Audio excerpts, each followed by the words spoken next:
Follow the Black Flash Boxing channel on all social media platforms. That helps gives our young prospects a good chance and a good steady platform to go across.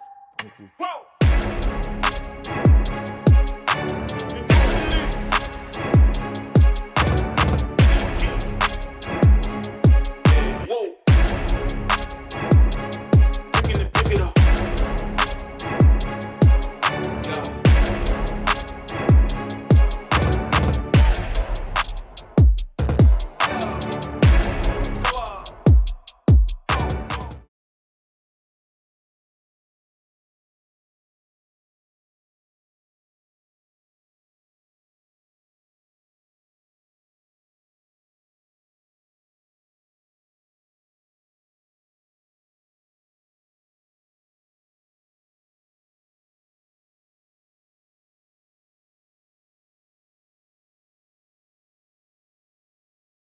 Right now.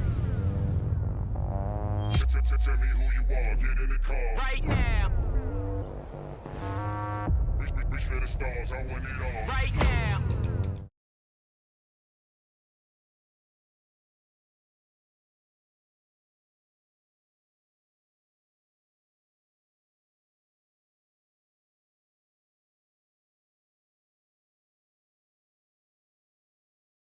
Welcome to the Black Flash Boxing channel.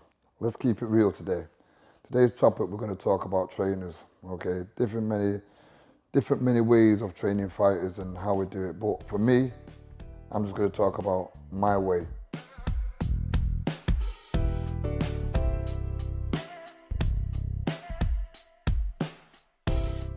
I think trainers today watch trainers rather than study themselves as a trainer.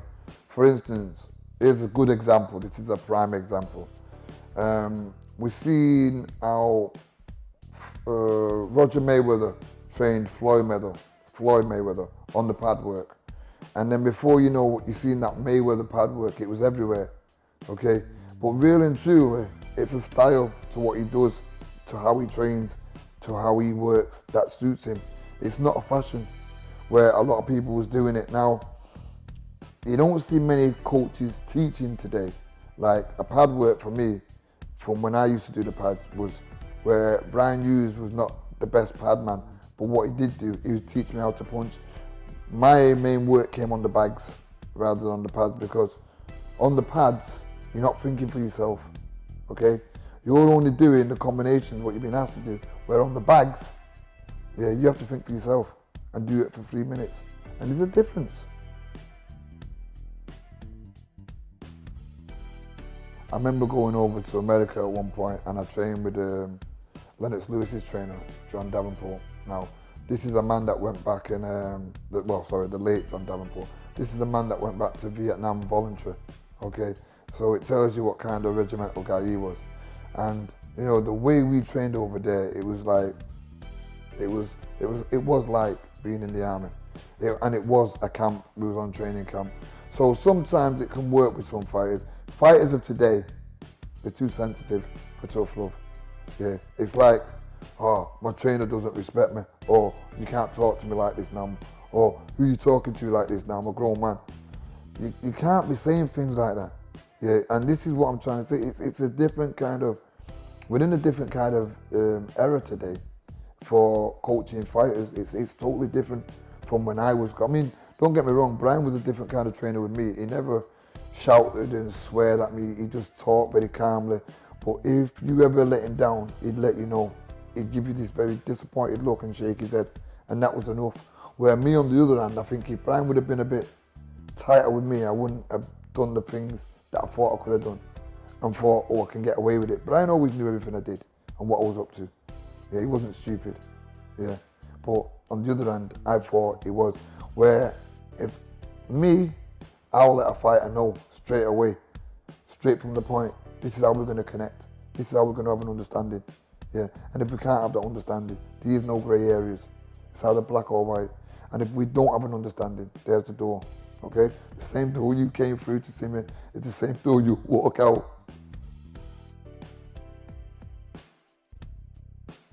Today's fighters are different. There's so much going on in this world today than what it was. There's a lot more going on today than there was, say, 30, 40 years ago. You know, you've got all your social media, you've got this, you've got that, you've got all these Xboxes, all these games where you're going online. You've got so much distraction what a fighter can be. There's no fighter, like I've said before, that will go out into the woods, into the wilderness to be in a log cabin and just train without wanting to bring their Xbox or without wanting to go online. They need internet, you know. So how do you break through that? It's a tough one. It's a really tough one. That's where you have to be a tough trainer and say, listen, this is how it is. Pack your bags, we're going. No, forget that. Ladies and gentlemen, a warm welcome to Bowler's Exhibition Centre here in Manchester for an evening of professional boxing brought to you by Blackcraft Promotions and promoter Pat Barrett. And it is his birthday today, so make sure you wish him happy birthday. Happy 21st birthday, Pat Barrett. There are 9 bouts for you this evening. Your officials, area representatives, Sally Slade and Andy Kramer, timekeepers, and referees, Jamie Kirkpatrick and A-star referee, Steve Gray. And now, let's get the show on the road and let me introduce to you our first contest. It is 6 3-minute rounds in the lightweight division, and ladies and gentlemen, it is a rematch. Please welcome first to the ring from Albury, West Midlands, JAHFIEUS FAURE.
Ladies and gentlemen, this contest is 6 3-minute rounds in the lightweight division. Your officials, timekeeper Amjad Ditta.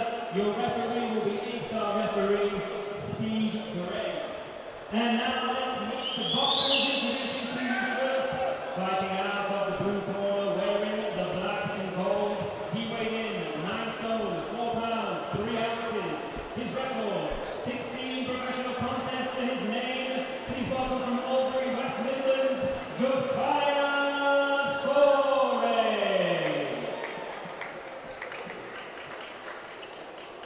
And his opponent across the ring in the red corner wears the white and grey trunks. He weighed in 9 stone, 4 pounds, 3 ounces. With a record of 5 wins, only 1 defeat, 1 draw. Fighting out of and representing his hometown of Manchester. Please welcome Aram.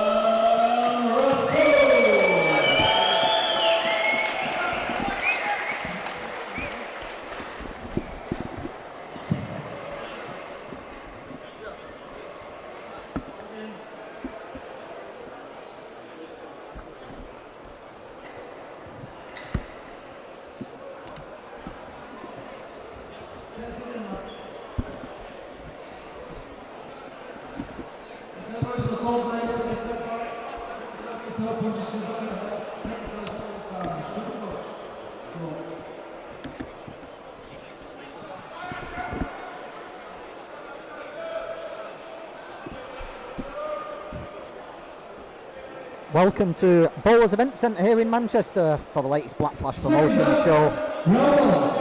Kicking off tonight here with 6 rounds. Lightweight Adam RASOOL fighting Jaf Foray. I'm John Evans. Next to me I've got Milan Fearon. And we've got an action-packed card coming up for you. We've got 8 fights. Some of the most exciting young prospects on the Manchester scene. Should be plenty of action. And we're starting off with a rematch. These two boxed to a draw a couple of years ago. RASOOL's really keen to scratch that and get a win on his record. And business has picked up early. RASOOL looking to walk him down, and Jaf Foray just looking to get his jab working. And Foray landing a nice little right hook there just as we were talking.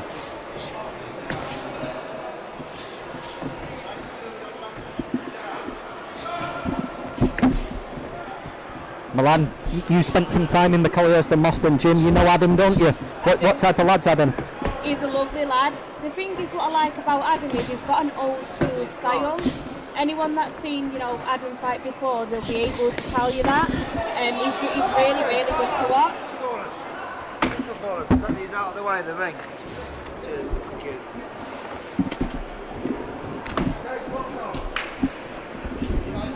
There you go. Oh, sorry, joys of small ball boxing. We're just moving the round cards from out of the way of the ring.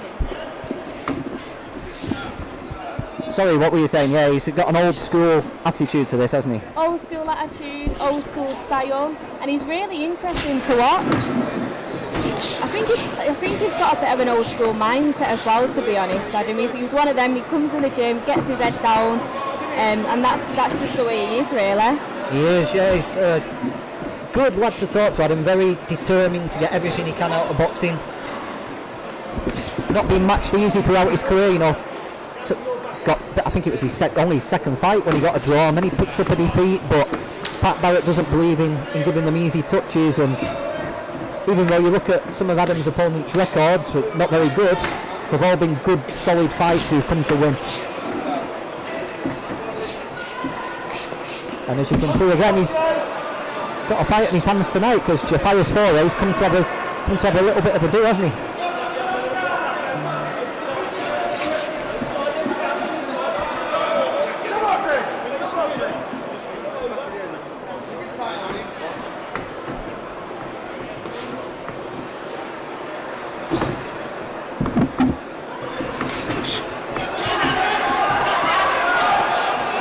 Nice little left foot there from Foray as well. RASOOL's just letting him get a foothold in the fight when really I think we'd like to see Adam just take charge, wouldn't we, Milan? We'd like to see Adam be the boss. Of course, yeah. But you know, you just don't know. It might be part of the game plan. You know, keep it composed in the first round, save the energy for later on.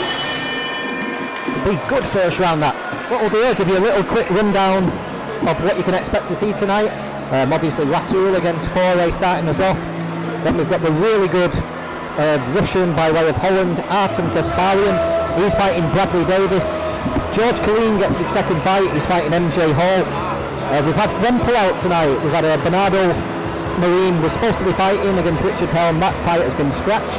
After that we've got Lewis Wood. He's fighting TATENDA Mangombe. LEYTON Collymore, one of the ones we like watching, don't we, Milan? Most definitely. He's fighting FRANE, RADNIC.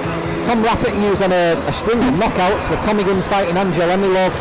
MAURO Silva, really promising young talents, fighting GRANNUM. Could be a good fight, that. And Pete Naylor, everyone's favourite heavyweights, fighting RHYS Kaney. What catches your eye, Milan? ARTJOM. He's such a good one to watch. He's got a big game in hand. And there's a reason for that. I'm sure you'll see that. Yeah, he doesn't fire many blanks either, ARTJOM, does he? He does not.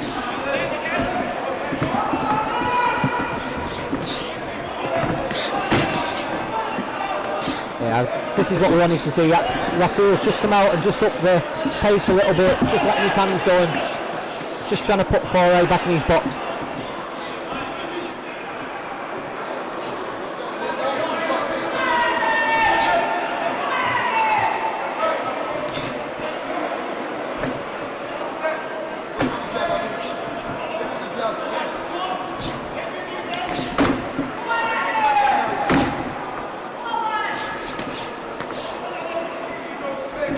good defence that from Adam. He caught those punches on his gloves, and that's something they work on in the gym, isn't it, Milan? They really practice defending. They do.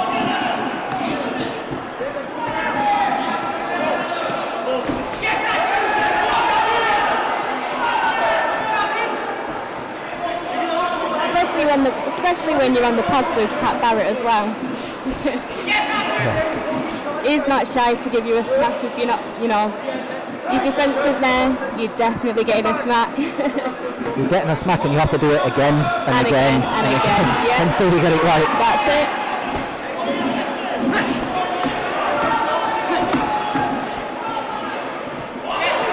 Defence has definitely improved in this round, RASOOL, from the first.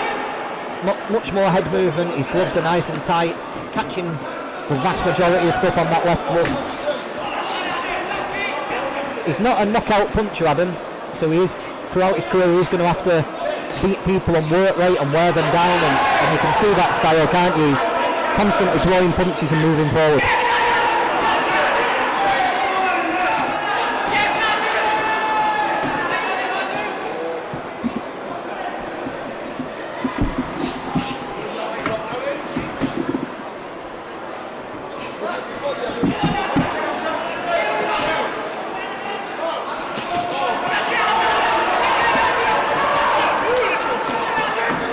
For a journeyman, Fouray's not been so active. You see some of these guys turning out every single week, but this is just his 6th fight of the year.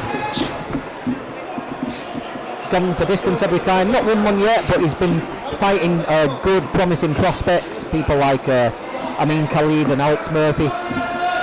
Gone the distance with all of them, and doesn't have too many fights, so he should be nice and fresh and not carrying too many little knocks. So RASOOL shouldn't be expecting a one-sided fight. You can see that Fouray's still trying to throw back.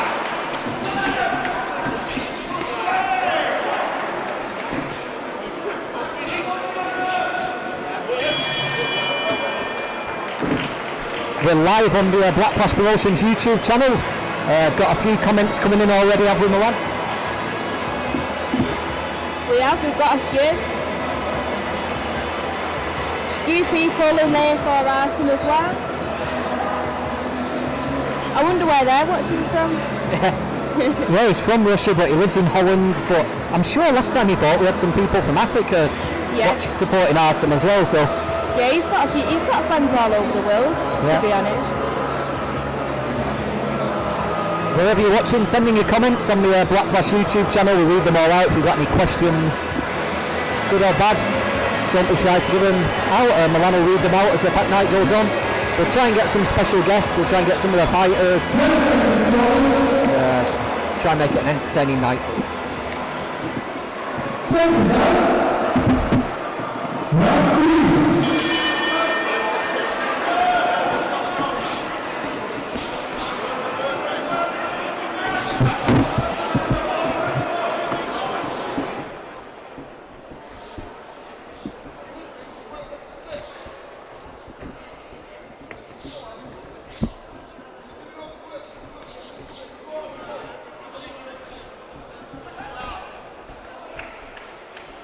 Round 3. RASOOL just seemed to get into his stride then in the second round, just seemed to find his rhythm, ups his work rate, but Foray's not going anywhere yet. It's not going to, as we said, he's not going to have it all his own way here, RASOOL.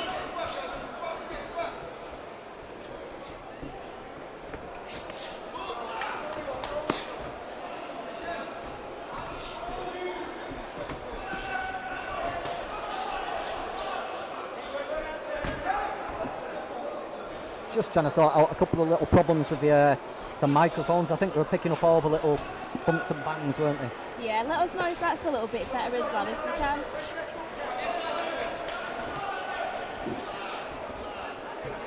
RASOOL's just dropped that left hand and Foray just managed to land a couple of his own shots. I like Adam when he's got his hands up around his chin.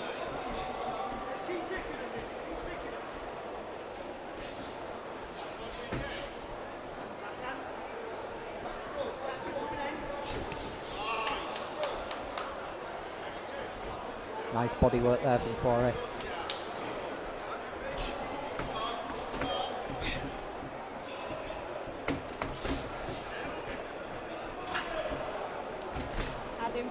jabbing his way forward there. Yeah, it's an important weapon, that jab. If Adam just tries to walk forward to Foray without letting his hands go, without letting that little jab go, even if it's not a heavy punch, Foray will just pick him off with that right hand, just as he did, just as we were talking about it there. He's got to keep those hands up and use that jab.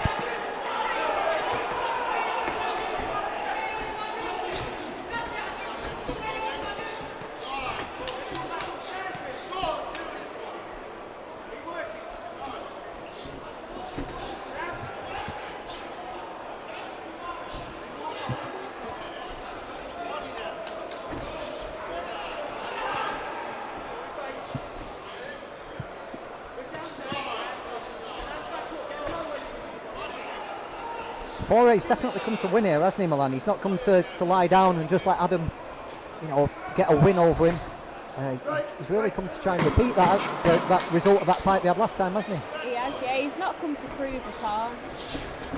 It's a bit of the hallmark of the Black Flash shows. The opponents all genuinely come to win. We very rarely see a 40-36 one-sided fight or a 60-54. You'll generally get good, evenly matched, well-fought fights right down the card. He's a young journeyman as well, so full of energy.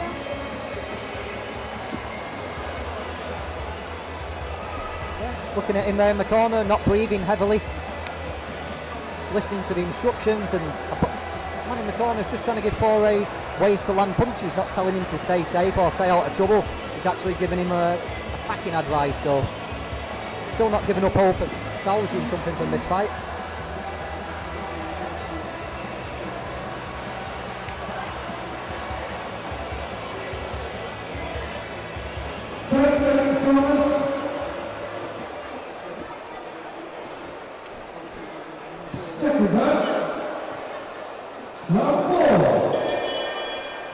There's a fourth round. First fight these two had was over 4 rounds. And I remember Foray came on late in that fight and got the draw in the final round, so let's see what happens in the 5th and 6th. Let's see if Adam, being the full-time pro he is, his fitness pays in the 5th and 6th rounds, or let's see whether Foray can match him and maybe pinch it himself.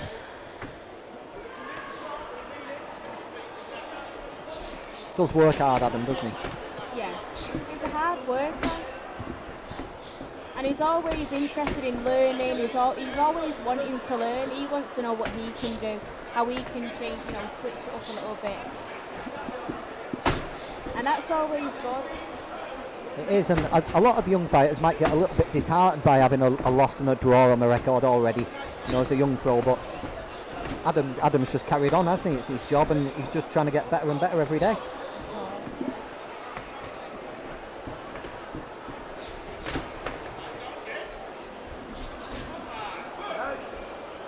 Hedge just coming a little bit close there, just as Adam went to clinch Foray as he came in. Showing a little bit more movement, isn't he? He's just moving his feet a little bit more in this round, Adam RASOOL. 2 nice right hands there from Foray, and a jab lands as well.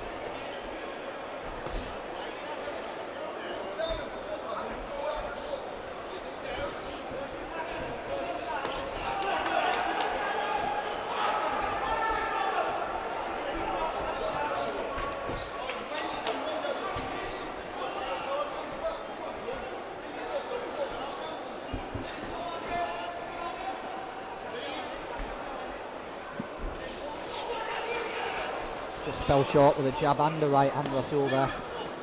Just allows himself to get just stuck on the ropes. Foray, I don't think he really landed much there, did he, Milan? But referee scoring, Steve Gray, you know, he just sees those punches going in while RASOOL's just sat on the ropes. Even if it didn't all land, they do just catch the eye, and RASOOL just let himself get pushed back onto the ropes there.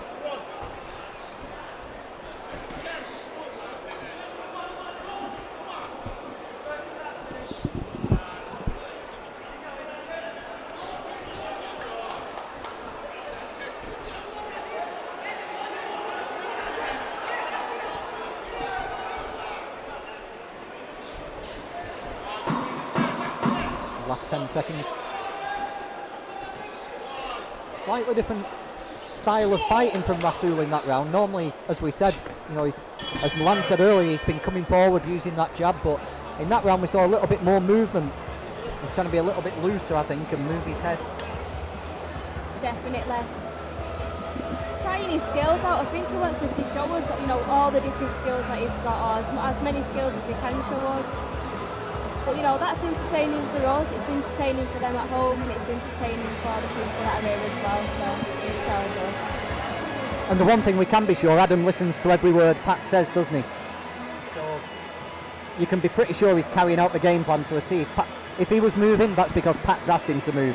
If he's walking forward, that's because Pat's asked him to walk forward. So let's just, yeah, I think you're right. I think it was part of the game plan.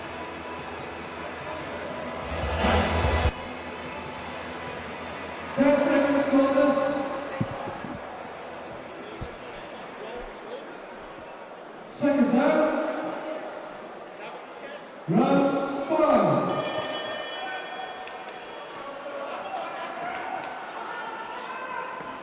Here comes round 5. RASOOL back with those gloves up around his chin. Just trying to get on the front foot, use that jab. Just mixing it up again. Just giving FAURE things to think about tonight.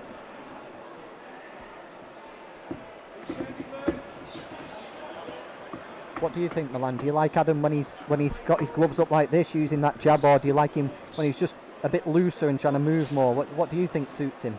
I like it when he's a little bit looser.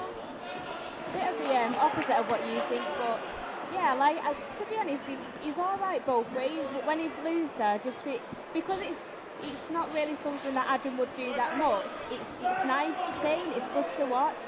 Right, yeah, it's what they work on in the gym, isn't it? You know, Pat likes them to be loose. Yeah. So for Adam to be trying that out, although it doesn't come naturally, it's good that he's working on these things and he's willing to try it. Of course, yeah, and there's no better place to learn, even more than being in the ring while you're doing it.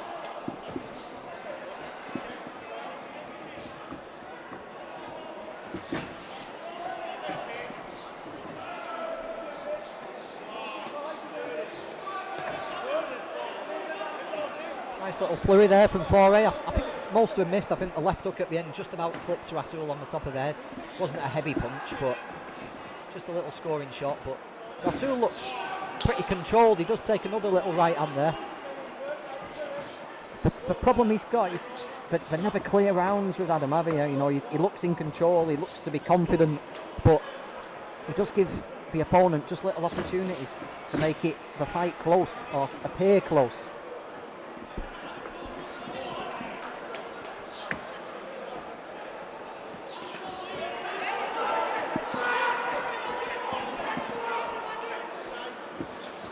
Nice right hand there from RASOOL. And the left hook and another right hand, that's good.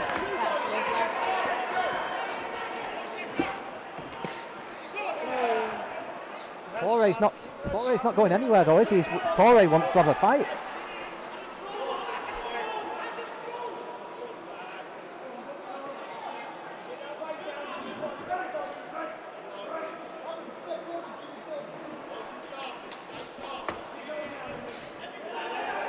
Nice little right uppercut to the body there from RASOOL. Clever little shot that.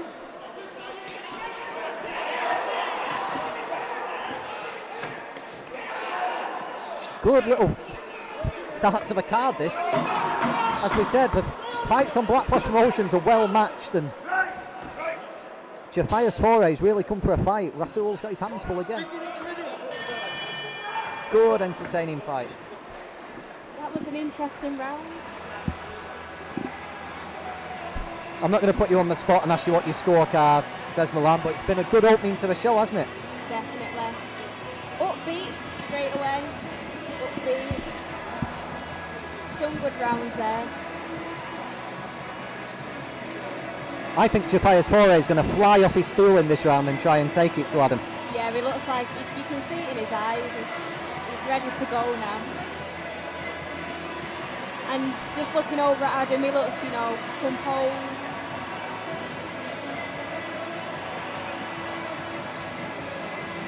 Listening to Pat. 10 seconds, bonus. I think these two, it's the second time they've fought. I think they could fight 10 times and it'd be an entertaining, pretty hard fought fight every single time. I just think the styles work well together.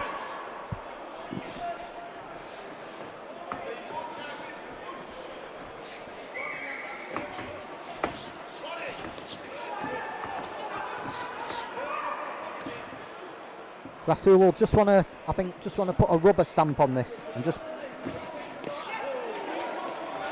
real seal the victory with a bit of a dominant 6th round. But Foray probably just behind a little bit, but he's had plenty of success himself and he'll still be ambitious. Foray. Nice right hand there from RASOOL though.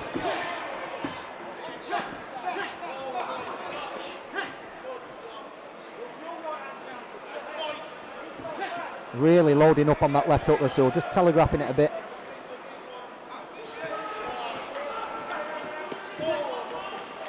Foray lands a bit more accurate left hook to the body and a little right hand.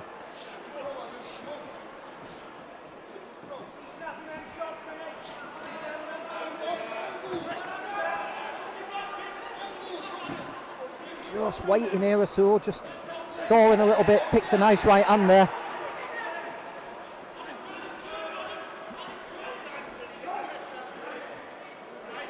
I think I'd like to see Adam just step it up this last minute, just really put a seal on this. Don't let Foray finish the fight thinking he still had a chance. You know, really prove it, you're the better man.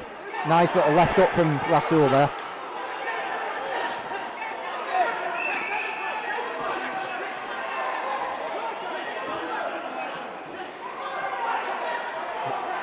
Throwing power shots in this round, RASOOL. He's letting his hands go. Yeah, he's dispensed with that jab. Adam RASOOL's loading up with left hooks and right hands.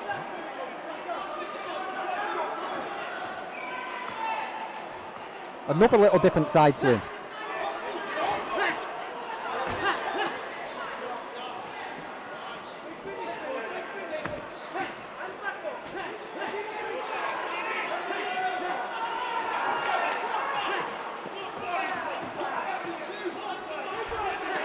Ooh, good little right hand on the inside as well from RASOOL. He's definitely landed the bigger, heavier shots in this 6th round, hasn't he, Milan?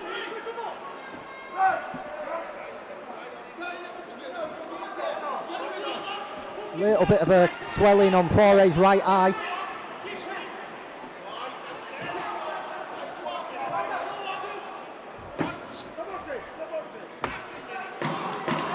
But yeah, this is what we wanted to see from Adam. He's imposed himself in this last round, hasn't he? Yeah.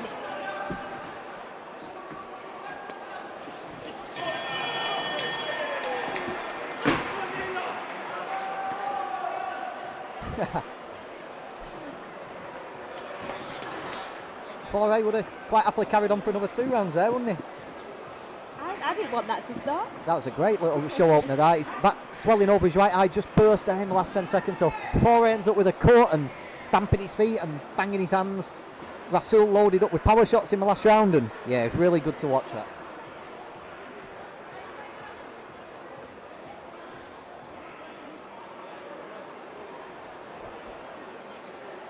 Got Steve Gray just giving the scorecard to ring announcer Aki Kareem.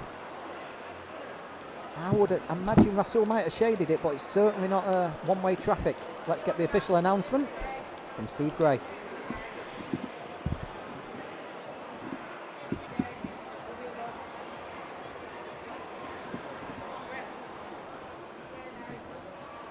Ladies and gentlemen, how about a hand for both of the boxers in there tonight? After 6 rounds of boxing, we go to the A-star referee, Steve Gray's scorecard. He has the contest 58 points to 57 points in favour of your winner, JAHFIEUS. There we go, it's JAHFIEUS Foray that gets it. We knew it was a close fight, and it's Foray who just got it. RASOOL maybe in those 4th and 5th rounds just let his pace drop. Foray took advantage of that, and that 6th round there from RASOOL when he was loading up wasn't enough, and JAHFIEUS Foray gets the win over Adam RASOOL. It's a shock, Milan. I'm shocked. You thought RASOOL had just about done enough? Yes, definitely. I think that I'd have had that, or if anything, it would have been a draw. But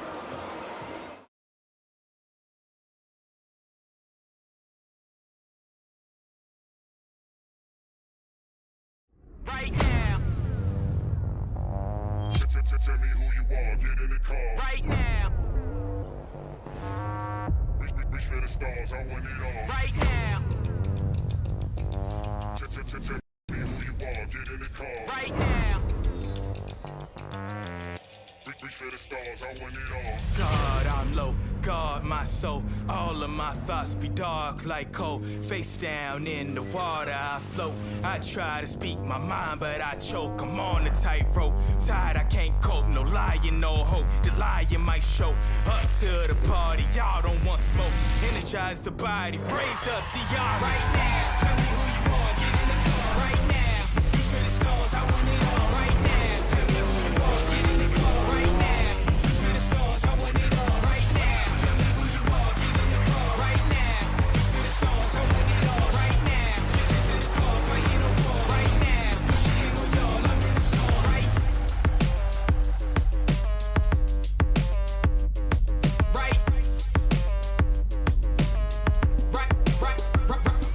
right now, right now.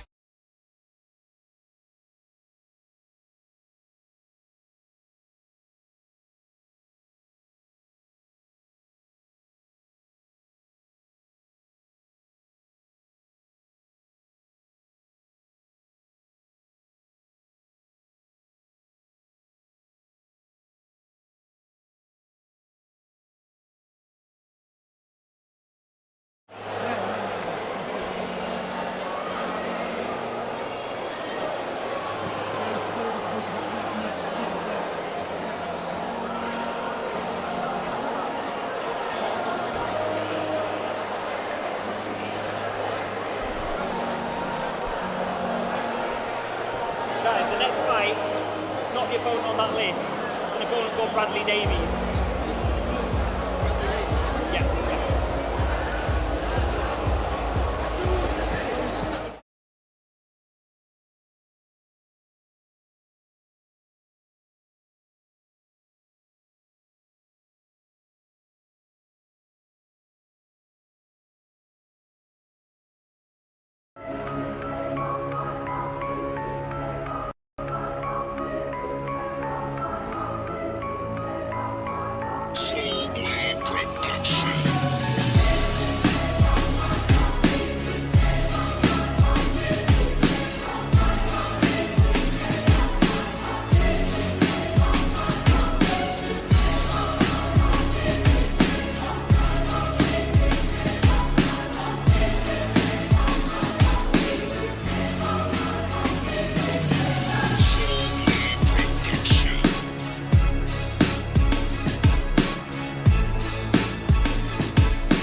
the ring, fighting out of the red corner, wearing the bronze and white trunks. He weighed in 12 stone, 13 pounds, 8 ounces.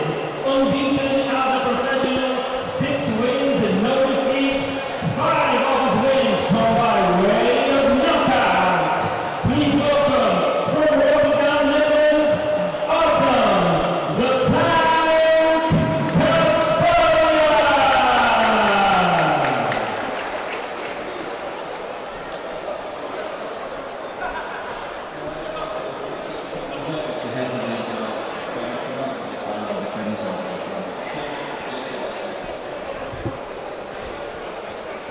Next up is the Russian tank Artem Kasparian. He's fighting Bradley Davis. All action Kasparian. Very popular. Last time he boxed on a Black Flash show. You can see exactly where he gets that tank nickname from, can't you, Milan?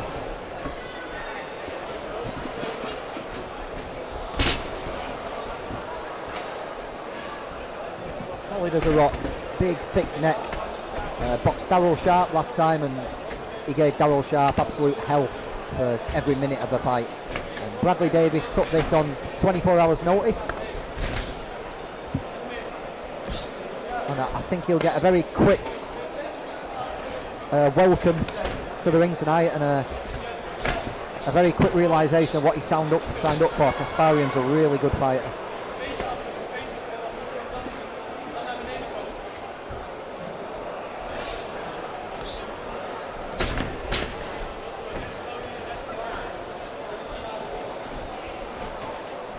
Six and 0 now, Kasparian. 5 of those wins coming by knockout. Boxes out of Holland, and that's where most of his victories have come before he's got this link up here with Pat Barrett. Could just take a little shot there from Bradley Davis, who's got, I think he's about 2 stone heavier tonight. That might just help him absorb some of these shots from Kasparian.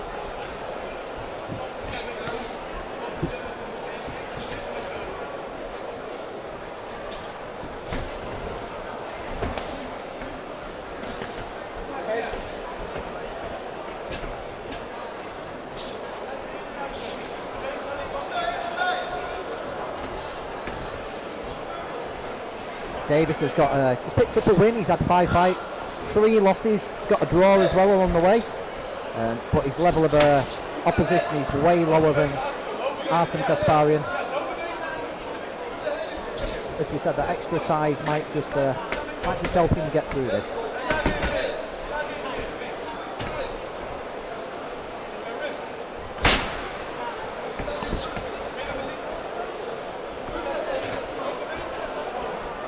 You know Kasparian's team, don't you, Milan?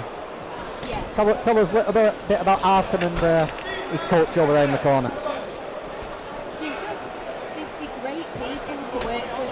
From everything that I've gathered, great people to work with. Like we always say, they're ready to fight. Like they so want any opportunity to fight. They are up for it. And then Artem was supposed to fight in our last show as well. That didn't go ahead, and you can just tell that he was absolutely gutted. So I'm glad to see him back in the ring. You know, the fight made it, which is great.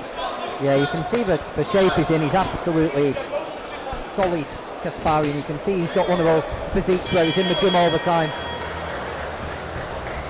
And also a good thing to watch is Artem done an interview on the Black Flash Boxing channel, and he's talking about his life journey. Where he started to, where he's got to now. It was a really, really good watch. So, if you're enjoying the fight and it gets to the end of it and whatnot, you want to give it a watch at any point, we'll drop that video in the chat so you can give that a watch. Because he's definitely one to watch, and I reckon his career is going to go a long way. Yeah. I think the biggest problem Artem's going to have is finding people willing to fight him. And that's it. Even in the interview, he was saying that, he wants to fight now. Like he was saying, he's getting a little bit older now. He wants to get as many fights in as possible. So.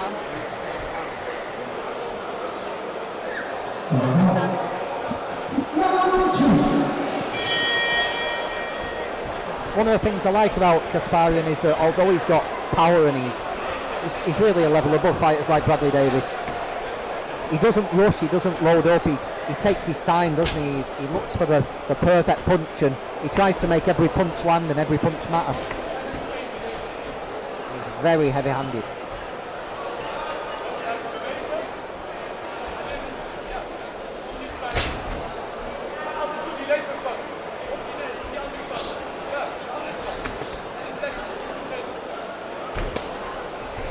Right hand to the body looks to be a good shot from Kasparian, who's just letting those hands go a little bit more in this second round.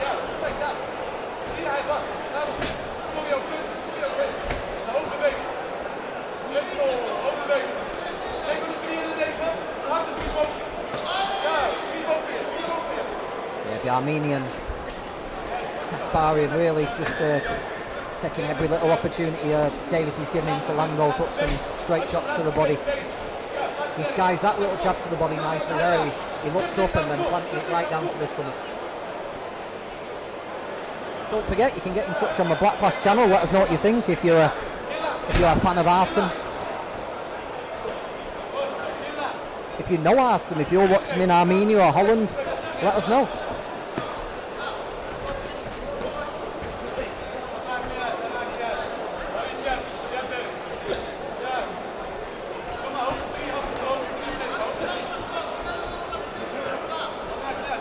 Would you think it'd be a good thing to get 24 hours notice to fight Artem, so that you've not got much time to think about it? Or would you rather have a bit longer and get ready to prepare? I think just getting it sprung on you is probably the best option.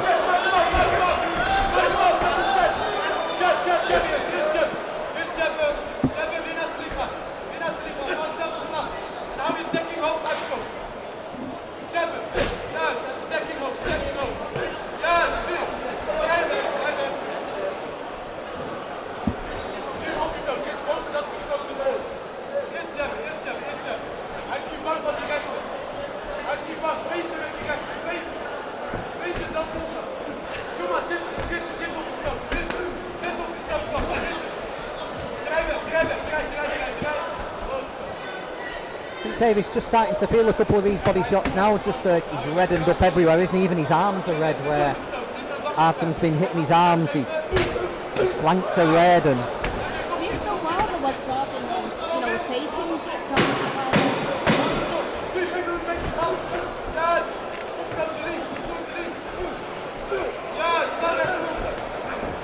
I mean, he's definitely done well taking those shots from Artem. He's a heavy puncher. yeah, I think just starting to get a little bit difficult there for Bradley Davis. He's got 4 more rounds of that to go, and Artem Kasparian's definitely not going to slow down, is he?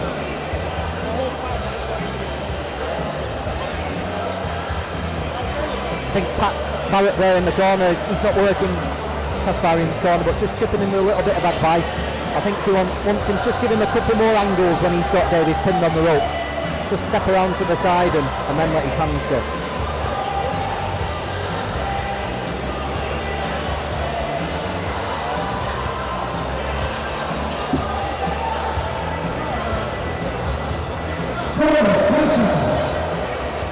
Got watches in Holland, Milan. Gerten Den Hartog knows Art Kasparian. He's watching over there in Holland.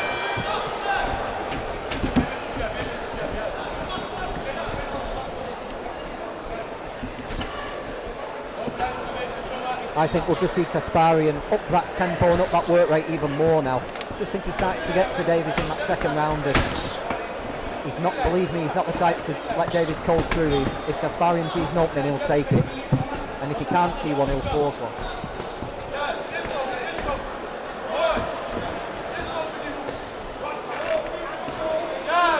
Beautiful work up here, up close from Artem Kasparian.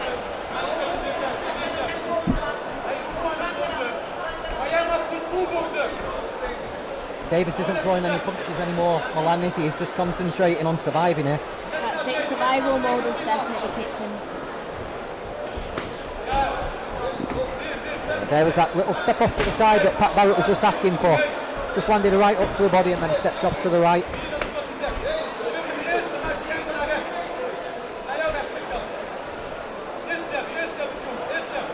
As if it wasn't difficult enough for Bradley Davis having Kasparian stood in front of him, he's now got a moving Kasparian hitting him from all different angles, so it's just got a little bit more difficult for Bradley Davis.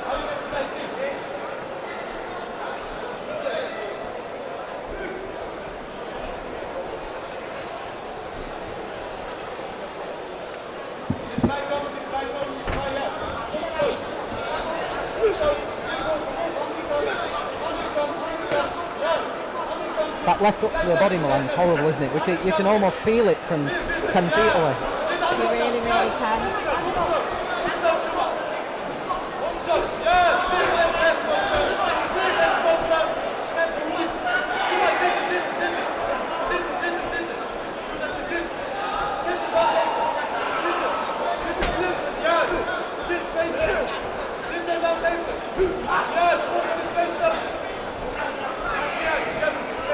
Just tries to fire something back there, Davis, but it's nothing more than just a token effort to try and keep Kasparian off him, and it's not going to work. The left up to the body there really hurting, and I think it's just his size advantage that's keeping him in there.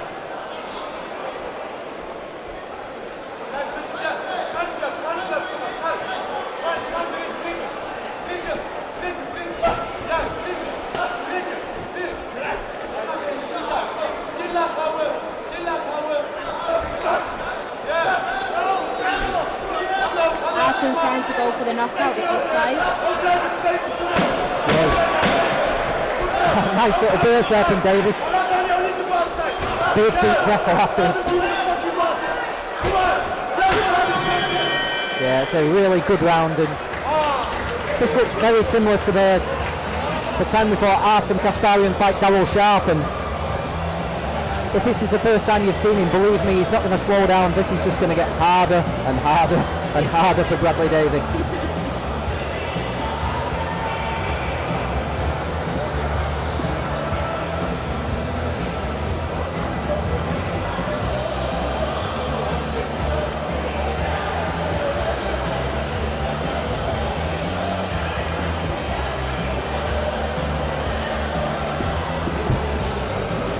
Can you imagine being sat in Bradley Davis's corner, Milan? What advice would you be wanting to hear? I wouldn't even want to think about it.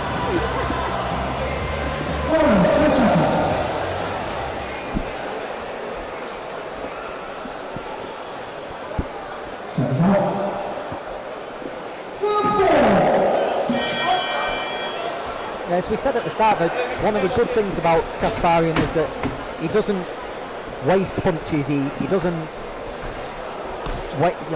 throw wild shots. He doesn't throw the wrong shots. He tries to make sure that every punch he throws lands.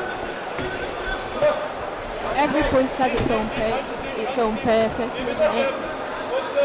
Yeah, good way of putting it, that, Milan. Every punch has a purpose, doesn't it? So when he's hitting the body, he's trying to open up the head, and when he's hitting the body, when he's hitting the head, he's trying to open up the body. Yeah, that's the best way of describing Artem Kasparian. Every punch has a purpose.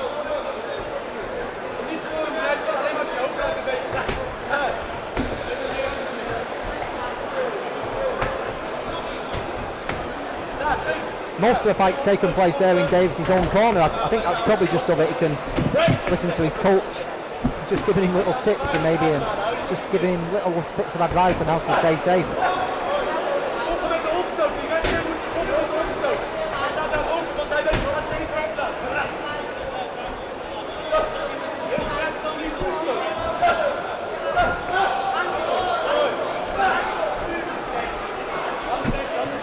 Cut now above Bradley Davis's left eye, and AS watching on the live stream says Tank is a nice guy in person, but when you're in the ring with him, I pray for you.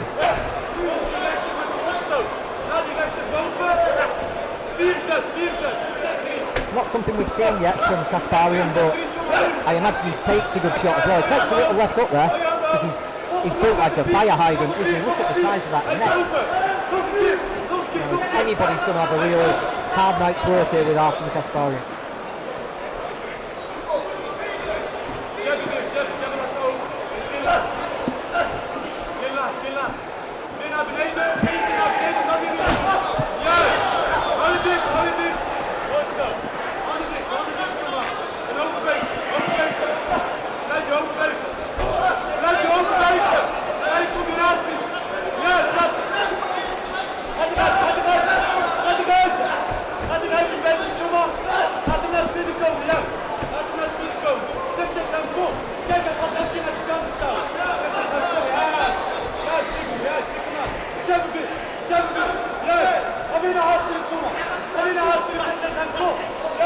I think Kasparian's just bouncing around, just giving Davis a little bit of room, just trying to draw something out of him, just trying to, if he can draw a lead from Davis, he'll capitalise it on an instant, but Davis fully focused on survival, takes a big uppercut there, just looks to hold on, and it's been another painful round here for Bradley Davis.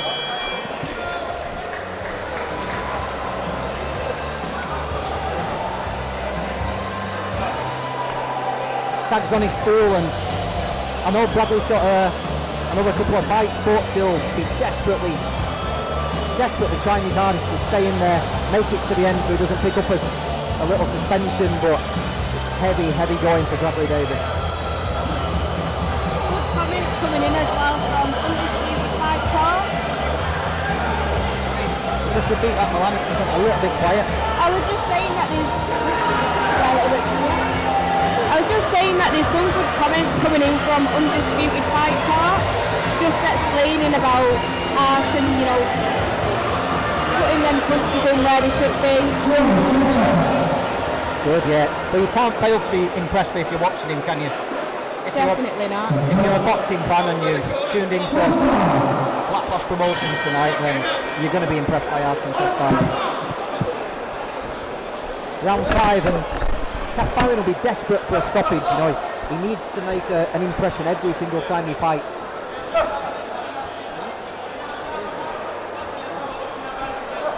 Nothing makes a bigger impression than boxing than knocking people out, so that's what Kasparian will be desperate for.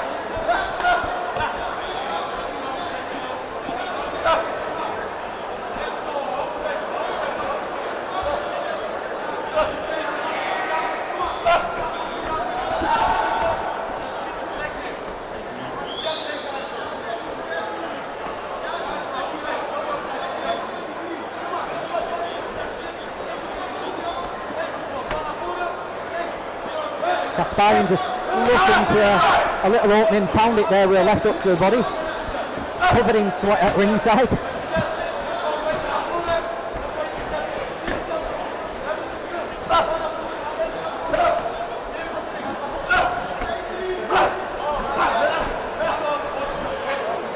Brave guy, Davis, just came back with 3 or 4 shots of his own there somehow.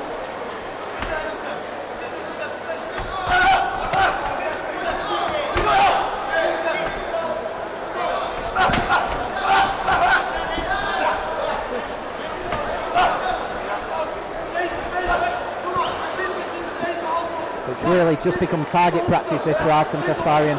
It's just a question of whether he can find those shots, whether he can wear down Bradley Davis and get him out of there. But I would absolutely love to see him in with someone his own size. Someone who can give him a bit more movement, someone who can throw some shots back, and I think we'll really see the best of Artem Kasparian there.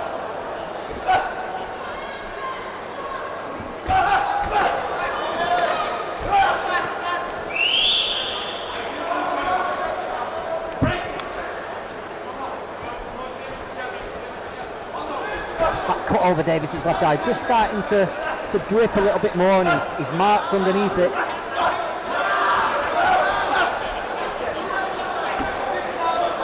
The mouthpiece just comes out. I think it's the body shots that have had the biggest effect on him, though. He seems to have taken the head shots pretty well, but the body shots have really taken the toll on him. I imagine he won't feel too good when he wakes up in the morning.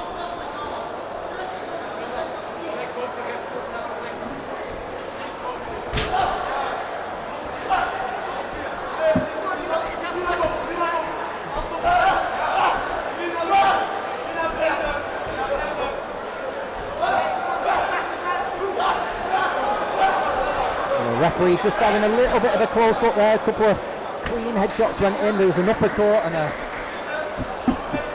right hook. And Kasparian really punishing Davis here at the end of the 5th. Referee's having a close look. Davis just found a couple of shots just to save himself.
sixth and final round.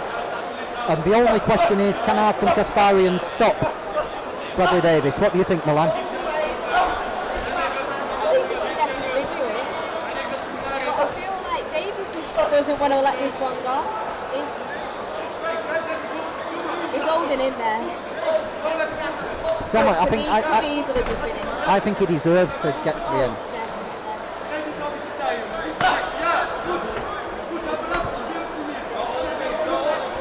Body shots have been so well picked and so accurate. Almost every single one's just found its home there. You can just look how red Davis's body is.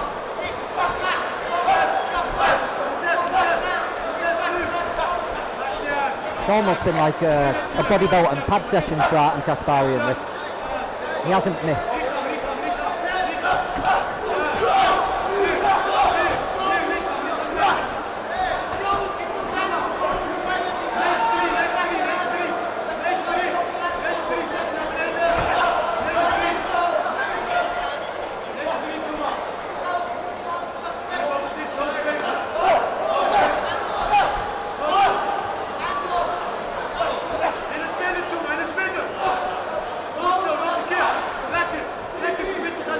Holding his feet and loading up here, Artem Kasparian.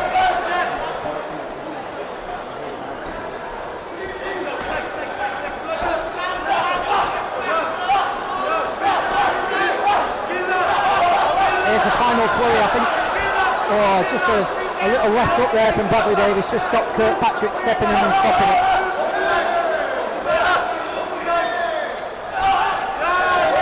But I think with one big flurry from Artem Kasparian here away from a stoppage victory.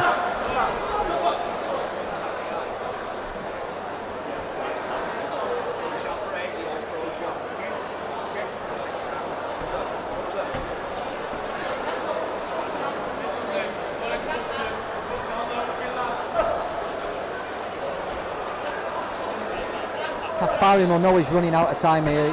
He'll know the round's about to end, and a stoppage will just slip through his fingers.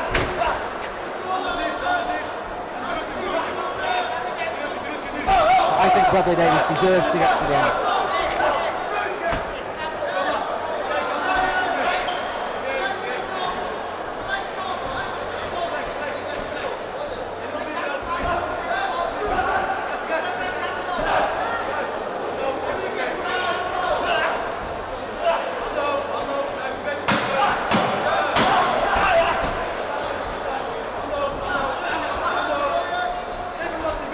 Well done, Bradley Davis. Final bell's about to go. There it is. Well done, Bradley Davis, and Artem Kasparian with another exciting, relentless, heavy-handed performance. What did you think, Milan? Entertaining, start to finish, entertaining.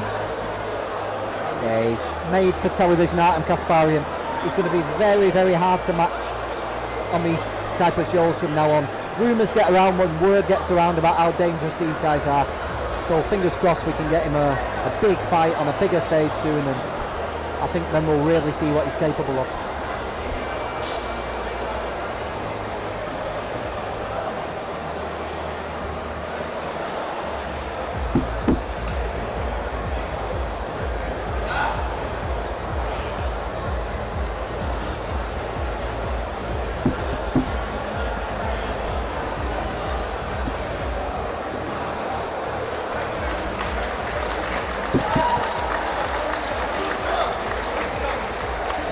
Ladies and gentlemen, how about a hand for both of these top guys in there tonight?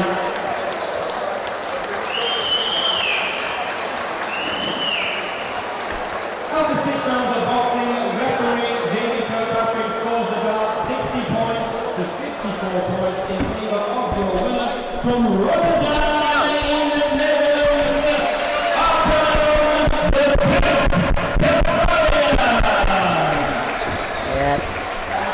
Very predictable scorecard coming in there. That was the most one-sided fight you'll ever see, but very entertaining to watch at the same time.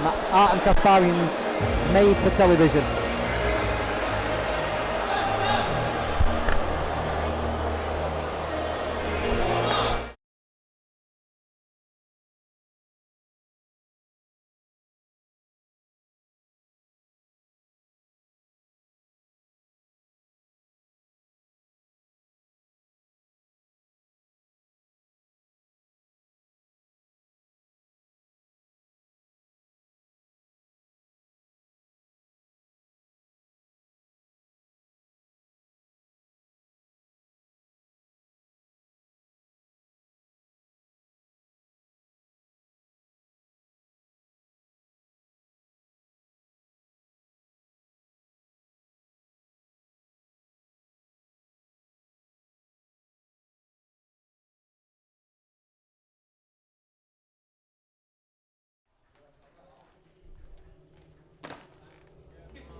We're back with 4 rounds at middleweight. George Killeen against MJ Hall. Little change in the commentary booth. We've got Harry Judd. He's joined us for this one. What did you think about him, Kasparian, Harry? Just, you know, what is there really to say? Strategic pressure, and loved his body work at all, and he's got a long way to go. But looking forward to George Killeen. Obviously, it's been his second fight. Hugely impressed I was with his debut last out on Black Plus Promotions, and good to see him. Yeah, he got a real tough one on his debut. He got a 3-1 goal guy called Artem Spater, who came to win. And for a debut, it was pretty tricky stuff. Killeen had to really be on his game, and he was tremendous. It was a brilliant debut from George Killeen. A lot tougher than most debutants get. He dealt with it absolutely perfectly. He's actually got the type of fight you would expect for a debut tonight. He's got MJ Hall, who's been in with everybody. Gives everyone goes the distance, gives people little things to think about. If you're not on it, there's a chance he can upset you. But Killeen will have gained so much confidence from that debut, won't he? Yeah, I mean, speaking to his mum and dad last time out after the fight, he lives and breathes boxing. This is what he does. There's not a moment that goes he doesn't think about boxing. So, as you'd expect, he's fully prepared for this one. Yeah, you can see that style he's got. Nice frame for a middleweight. Likes to keep it long, feet in and out. Nice straight shots. Very active. Cutting the ring off well here as well. Yeah, moving with his feet well, and look, he's got MJ in the corner here, and he's very calm as well with his work, which is good to see for especially his second fight. That's one of the things you look for, isn't it? These types of fights where you've got a prospect against a journeyman in the second fight, you have to look for little things that the prospect's doing, don't you? And not rushing and picking his shots. That's one of the key things that marks down. Someone might just be one to follow. Yeah. And Killeen's very cool. I think that's a running theme with Pat's fighters as well. They don't smother their work, which is something that I picked on, especially last time out. And you can certainly see this now with George. Look, waiting for his opportunity and bouncing as he comes in as well.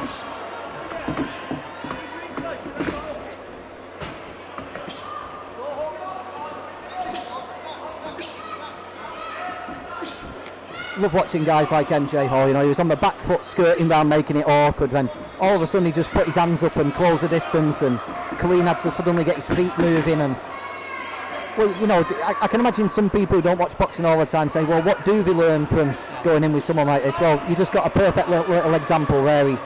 He had to deal with a couple of styles within 30 seconds, Killeen, and did a fairly neat job of it.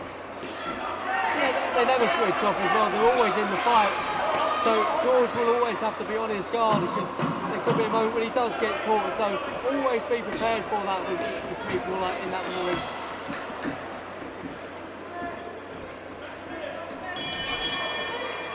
Good round in the bank there from George Killeen. Does look a good prospect. He said his dad. I remember going in the gym years and years ago when Zelfa and Lyndon were fighting on these shows, and little George was a teenager, and he'd come up wanting to talk to you about boxing back then. So for him to follow the Pat Barrett method all those years, you know, it takes some doing, it takes some mindset to stick in that gym for all these years and then get to the point he has. So Killeen definitely in love with the sport. What a gym though to sort of grow up in. That's the spitting sawdust gym that is, and something like that in your corner. Look at him there intently learning and listening to what Pat has to say. Look, just like a sponge, I guess, at that age. Well, you kind of know, when you say you want to be a professional boxer and you want to go with Pat, you know what you're signing up for. You've got to listen, you've got to be there every day, you've got to do what he says.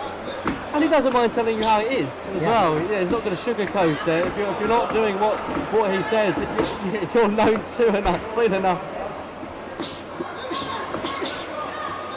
Yeah, lovely combinations there, just putting it all together. Not forgetting the body clean as well, and another little thing some prospects do. They tend to go head hunting and load up, but Killeen just took the opportunity there to just dig a little right onto the body. Yeah, a lot of pressure tonight again. He's got family attending, obviously, so there's still always a lot of pressure for someone that age. Killeen believe he's got people watching online today in Wales and Ireland. If you're watching on the stream, don't forget you can send in your comments, questions, anything you want. We'll read them out in between rounds. Black Flash Promotion stream. You can see what KILLEEN could develop into, can't you? You know, he's got that nice wide stance. I imagine in the future he'll be walking people onto uppercuts, and that right hand's going to come. You can see pretty much map out what KILLEEN's going to become if he follows the game plan that Pat's probably setting. Yeah, see that uppercut there again. You're totally right. We're certainly with that shot, just bringing that in now. He just takes a little step back on his right foot, and you can see once he gets a little bit more confidence, he'll hold his feet for that split second. It'll be there. I'd like to see MJ sort of throw a little bit more, put them together a little bit more. It seems like stagnant now, and George is sort of able now to pick him up a little bit. Good pressure again from George.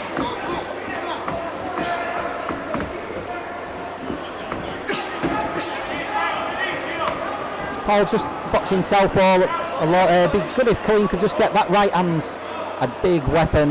He's got the distance and range on MJ. Or if he could just get that left foot outside instead of letting MJ get that foot outside, just open up a little pathway for that right hand, he might have a little bit more success. But that comes with experience, doesn't it? Being able to see everything, see the big picture. At the moment, he'll be looking at MJ's whole upper body, not thinking about the feet. But MJ's just got his foot on the outside, just staying safe from that right hand.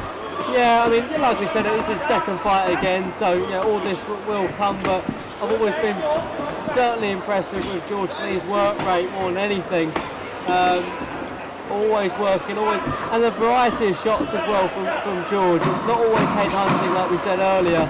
There's so much body work which you should be really, really proud of.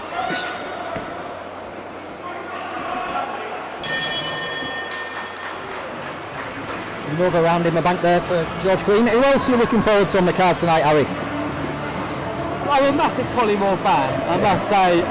Since coming to Black Flash Promotion show, I've been able to chat to the family a lot and been close with them, so it was good to see him headline last out. So yeah, looking forward to that fight. Yeah, and he's now training with Pat full time, so we're interested to see what Pat's had. If Pat could have a left up to LEYTON Collymore, my God, we've got an exciting fighter already. That could be devastating. And obviously Tom Rafferty as well. Steve Naylor and that team as well. Really looking forward to that fight. So plenty to look forward to after this one. Yeah, MAURO Silva as well. Interesting case, and he's got a real fight there with GRANNUM. He's a full package, yeah. Absolutely full package. Great on camera, great in the ring, yeah, full package.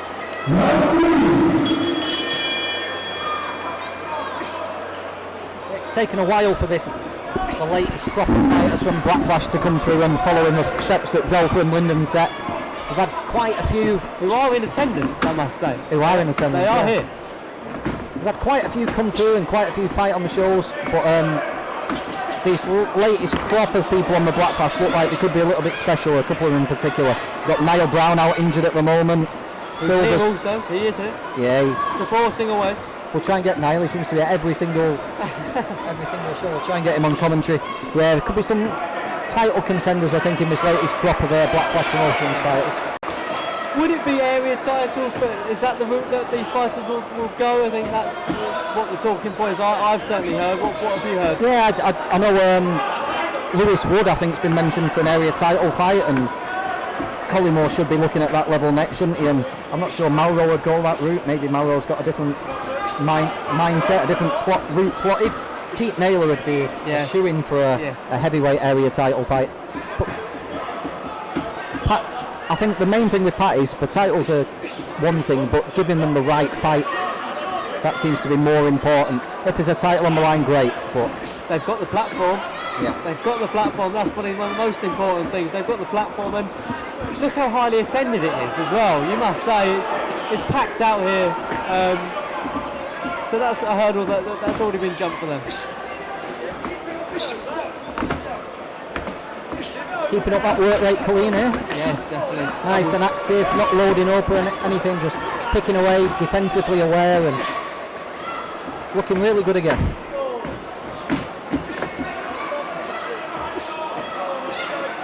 As you said though, Harry, it'd be good if MJ Hall just gave him a little bit of something to think about, wouldn't he? Just yeah, he goes a little bit stagnant, but he does throw.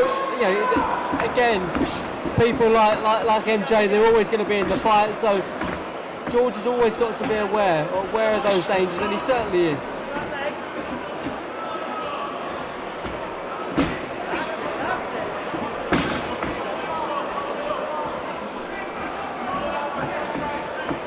Slipping as well there from George.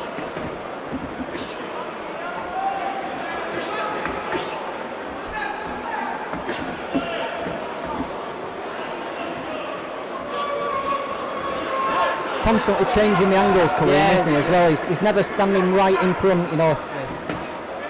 Not giving Hall escape routes, the footwork's good. Yeah, I was about to say, like I said earlier, George does cut the ring off really well, doesn't always move in the same direction, and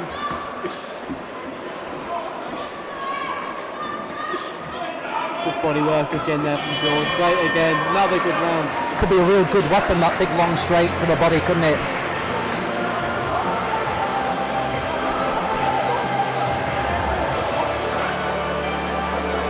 Love to get close there and listen to what Pat's got to say, but you can look at George's eyes. He's intently listening to every word that Pat is giving him here. I was able to catch some great footage when I was on the camera last time out. Put the microphone right there where Pat was speaking, and it was really good to hear some of what was going on in that corner. Oh, it's good, and you've been in the gym with Pat as well, when he's teaching and learning, he talks a hell of a lot of sense, doesn't he? A hell of a lot of sense. He's been there and he's done it, hasn't he? He's been there, he's got the t-shirt, and who better to be in that corner than someone who's actually been in the ring.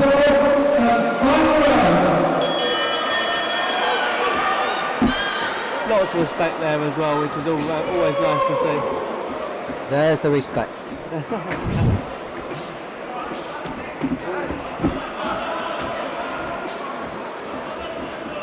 Third round's always an interesting one for these young prospects. The fourth, they can see the finish line being know they've got it in the gas tank, and they generally up the pace, but the third one, I imagine, it's just like that little split-second panic where I think, oh, I'm tired, and the foot generally comes off the gas in the third, and then it gets picked up in the fourth. Killeen's been pretty consistent throughout all tonight. It's fit as a fiddle, and yeah, there's definitely more to come. You can see, you can see foreshadowing tonight in terms of what he's capable of.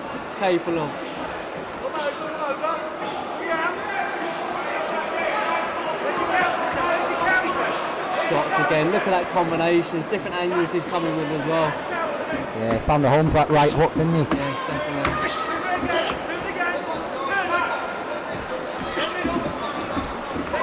A good show though from NJ tonight. He's certainly given George a few things to work on, and certainly given him a few insights, but yeah, it's been George Killeen sort of all the way through, hasn't it? Killeen's not let MJ get into any clinches. He's not letting negate his work or close things up. As soon as he's tried to initiate a clinch, Killeen stepped away or stepped around him or pushed him off and made some space, and I like watching stuff like that, yeah, you can see just there, exactly right. Just instead of letting him claim him and waste 20 seconds, Killeen's aware of what's happening, pushes him off and gets back to that range, and just all little things that mark out a prospect.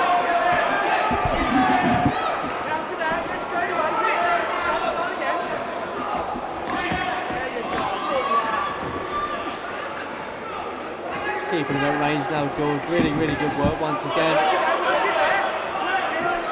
Sorry for neglecting the chat. We usually ask for questions, but it seems like George is impressing the people watching. Terrible joke from Rowie saying being an electrician, he hopes George sparks him out. Fantastic. I'm in love with that, I'll be honest. I think that's a fantastic one. I think keep those coming. Keep them coming, yeah. What else we got? Yeah, undisputed fight talk. George using his feet well, teasing in and out of distance. Yeah, pretty impressive stuff from George Killeen. good head movement as well there. And not many instructions coming from the corner, so he's clearly listening to the plan and following the blueprint he set. The final bell's about to go. Fantastic right there. Really good performance there from George Killeen, as clean as you get. Yeah, and credit to MJ as well. Certainly came to fight, so he can hold his head up proud as well. But yeah, very impressed with George Killeen, especially for his second fight.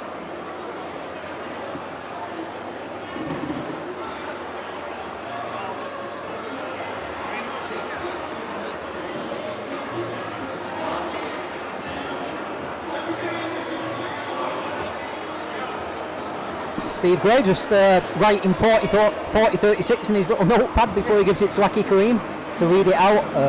I'd be stunned if it was anything else.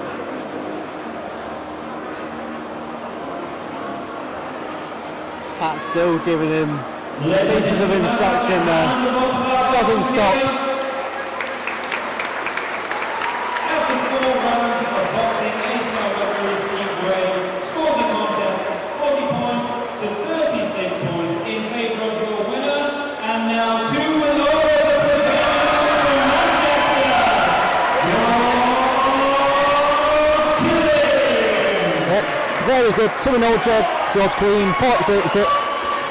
Nice one-sided, clear, clinical performance over MJ Hall, and plenty to look forward to in the future. Fantastic there, brilliant stuff.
Right now. Tell me who you are, get in the car. Right now. Reach for the stars, I want it all. Right now. Tell me who you are, get in the car. Right now. Reach for the stars, I want it all. God, I'm low, guard my soul. All of my thoughts be dark like coal. Face down in the water, I float. I try to speak my mind, but I choke. I'm on the tightrope. Tired, I can't cope. No lying, no hope. The lying might show. Up to the party, y'all don't want smoke. Energize the body, raise up the army. Right now, tell me who you are, get in the car. Right now, reach for the stars, I want it all. Right now, tell me who you are, get in the car. Right now, reach for the stars, I want it all. Right now, tell me who you are, get in the car. Right now, reach for the stars, I want it all. Right now, just into the car, fighting a war. Right now, pushing with y'all, I'm in the store. Right,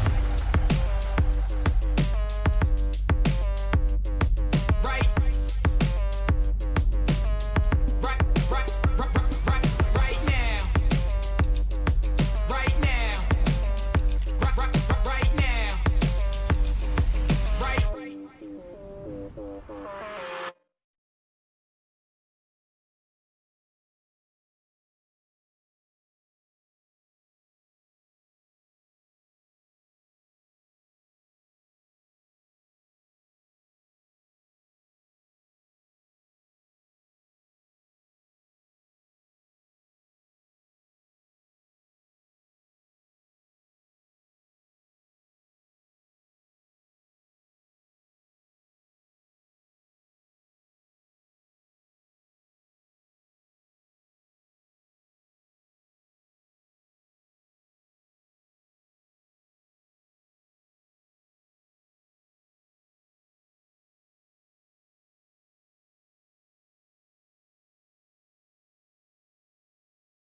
little bit of a delay backstage. Bear with us. The show's still going ahead. Just a couple of minute delay before we're back out with Lewis Wood against TATENDA Mangombe.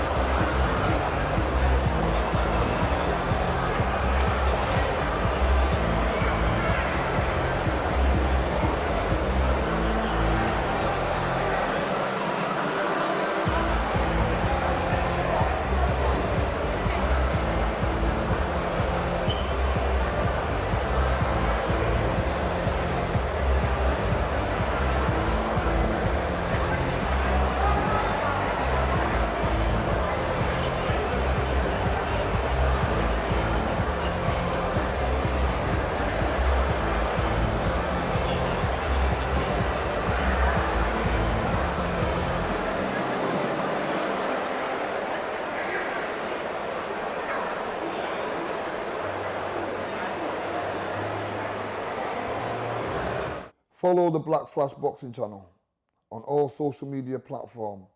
That helps gives our young prospects a good chance and a good steady platform to go across. Thank you.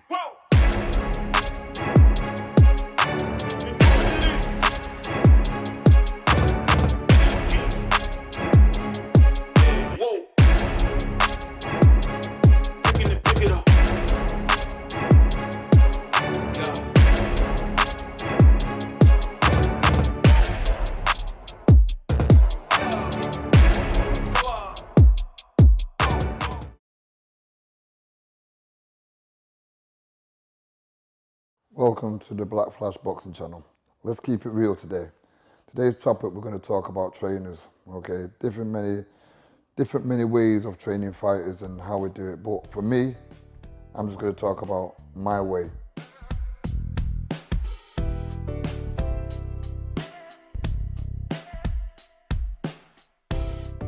I think trainers today watch trainers rather than study themselves as a trainer. For instance, here's a good example. This is a prime example. We've seen how Roger Mayweather trained Floyd Mayweather on the pad work. And then before you know, you've seen that Mayweather pad work, it was everywhere, okay? But really and truly, it's a style to what he does, to how he trains, to how he works, that suits him. It's not a fashion where a lot of people was doing it now. You don't see many coaches teaching today. Like a pad work for me, from when I used to do the pads, was where Brian Hughes was not the best pad man, but what he did do, he would teach me how to punch. My main work came on the bags rather than on the pads, because on the pads, you're not thinking for yourself, okay? You're only doing the combinations, what you've been asked to do. Where on the bags, yeah, you have to think for yourself and do it for 3 minutes. And there's a difference. I remember going over to America at one point and I trained with Lennox Lewis's trainer, John Davenport. Now, this is a man that went back in, the late John Davenport. This is a man that went back to Vietnam voluntary, okay? So it tells you what kind of regimental guy he was. And, you know, the way we trained over there, it was like being in the army. And it was a camp, we was on training camp. So sometimes it can work with some fighters. Fighters of today, they're too sensitive for tough love. Yeah, it's like, oh, my trainer doesn't respect me, or you can't talk to me like this now, or who are you talking to like this now, I'm a grown man. You can't be saying things like that. Yeah, and this is what I'm trying to say. It's a different kind of, within a different kind of era today for coaching fighters. It's totally different from when I was, I mean, don't get me wrong, Brian was a different kind of trainer with me. He never shouted and sweared at me, he just talked very calmly. But if you ever let him down, he'd let you know. He'd give you this very disappointed look and shake his head, and that was enough. Where me on the other hand, I think if Brian would have been a bit tighter with me, I wouldn't have done the things that I thought I could have done and thought, oh, I can get away with it. Brian always knew everything I did and what I was up to. Yeah, he wasn't stupid, yeah. But on the other hand, I thought he was. Where if me, I'll let a fighter know straight away, straight from the point, this is how we're going to connect. This is how we're going to have an understanding. Yeah, and if we can't have that understanding, there is no grey areas. It's either black or white. And if we don't have an understanding, there's the door. okay? The same door you came through to see me, it's the same door you walk out. Today's fighters are different. There's so much going on in this world today than what it was. There's a lot more going on today than there was, say, 30, 40 years ago. You know, you've got all your social media, you've got this, you've got that, you've got all these Xboxes, all these games where you're going online. You've got so much distraction what a fighter can be. There's no fighter, like I've said before, that will go out into the woods, into the wilderness to be in a log cabin and just train without wanting to bring their Xbox or without wanting to go online. They need internet, you know. So how do you break through that? It's a tough one. It's a really tough one. That's where you have to be a tough trainer and say, listen, this is how it is. Pack your bags, we're going. No, forget that. Get this phone here, it's an analog phone. There's no online, there's no this and that. That's how it is. You can phone your kids, you can do this, you can message them. That's as good as it gets. When they get their hands raised, then they do see the benefit. But it's trying to make them see that benefit. They seem to think they can still get their hands raised and do all that lot. Yeah, and I'm saying, no, you can't.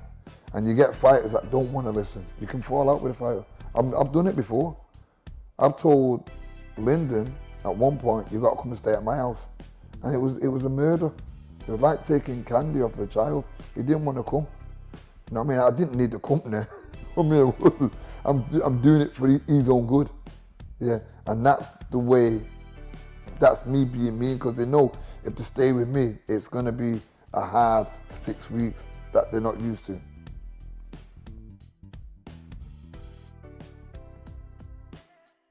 To be a teacher, you don't need to be a student of the sport.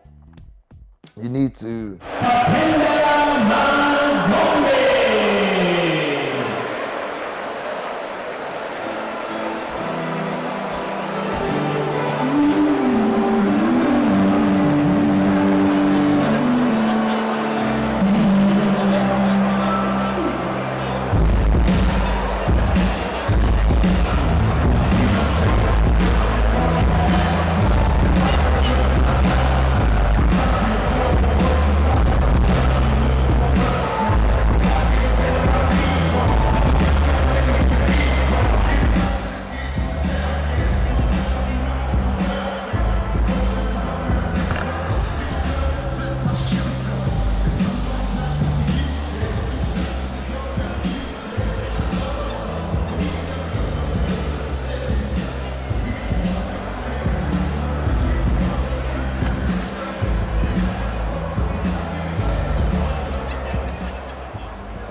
Ladies and gentlemen, this bout is 6 3-minute rounds in the lightweight division. Your officials, timekeeper at the bell will be Phil Morris. Your referee in charge of the action will be Jamie Kirkpatrick. And now it's time to meet the boxers. Introducing to you first, fighting out of the blue corner, wearing the blue and white trunks. He weighed in at 9 stone, 6 pounds, 6 ounces. His professional record, 2 wins, 7 defeats. He comes to us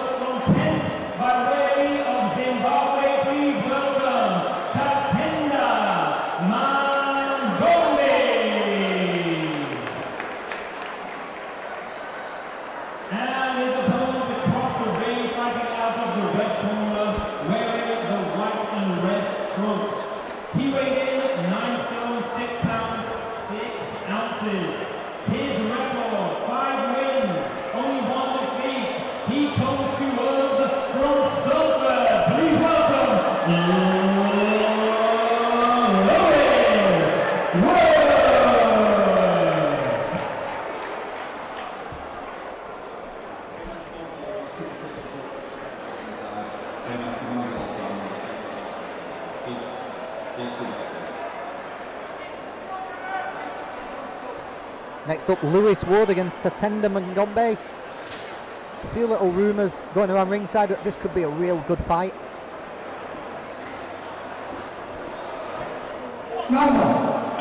Lewis Wood 5-1. Really good fighter to watch when he's on form. And Mangombe apparently not too shy himself about having a fight, and you can see straight away that he's come to let his hands go. He's come to be active, right hand going in there. So yeah, all the makings of a real good little fight, this one.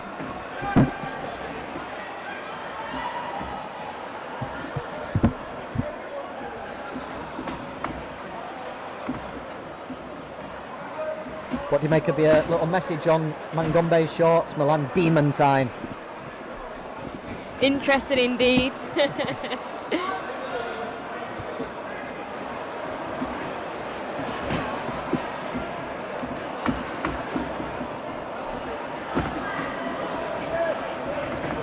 Active first round. It is, both looking to let the hands go. I like Wood's style. I've liked him since his debut. When he's on form, he's really good to watch. When he gets in range and he steps around the side, he's looks like he could really do something. Lewis Wood. I know there's been titles discussed for his next outing.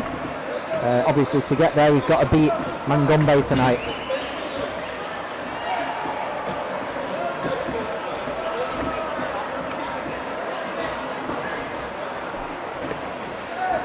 Quite a lot of these journeymen, they get the Sports Direct starter kit.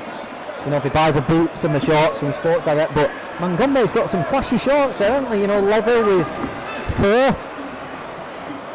Confident guy, isn't he? You know, if you're going to wear blue leather and fur shorts, then you've got to have something about you, and he's definitely come out confident here, hasn't he?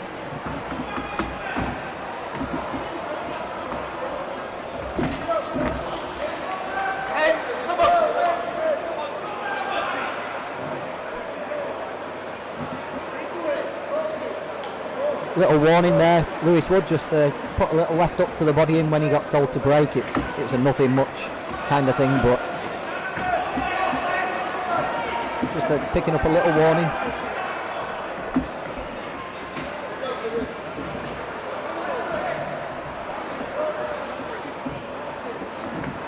Nice little bit of head movement there from Lewis Wood. Puts a nice right straight to the body, but does get it with a left from Mangombe.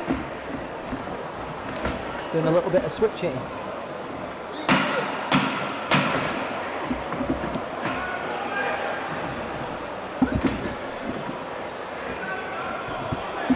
First round just coming to an end. Nice boxing there from Lewis Wood, but Mangombe is going to make it a fight. We've got Milan Fearon back in the commentary booth. Milan lives a stone's throw from the Collymore Moston gym and spends a fair bit of time in there, don't you? And you go to the press conferences and... Yeah, I like to show my face in the gym, at the conferences. Getting more and more involved. What is it you like about the Collymore Moston gym, Milan? You know what, there's so much to it. There's so much to it, and it's just like, it's a good place to be. The amount of stuff that you can learn in that gym, it's incredible. Give us a couple of things that you've learned. Yeah, because it's walking into a boxing gym for the first time. It's an intimidating sort of thing. But what was it like for you going in there, and what have you learned? I mean, it is daunting, but the thing is about, you know, the Moston and Collier's boxing gym is, no matter who walks through the door, they make you feel comfortable. Everyone's welcome. As long as you're coming in with respect and morals, you'll be fine. Oh, no, not down there, just a little slip. And everyone learns in the same way, don't they? Definitely. I know Pat doesn't try to make every fighter the same, but they're all taught the same sort of principles and the same basics, aren't they? Even if you go in as a keep fitter, yeah, you have to do things. You have to do things properly. No messing about. No messing around at all. Do your work.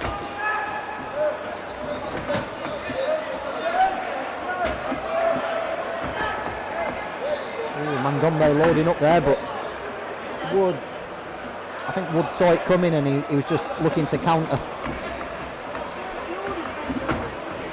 Just ducks underneath a right hand from Mangombe there. Mangombe throws his hands, doesn't he?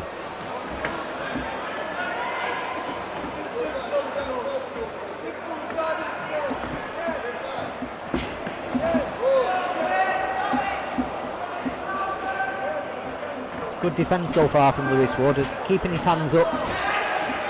When Mangombe does load up and let go, Wood's catching the vast majority of it on those gloves.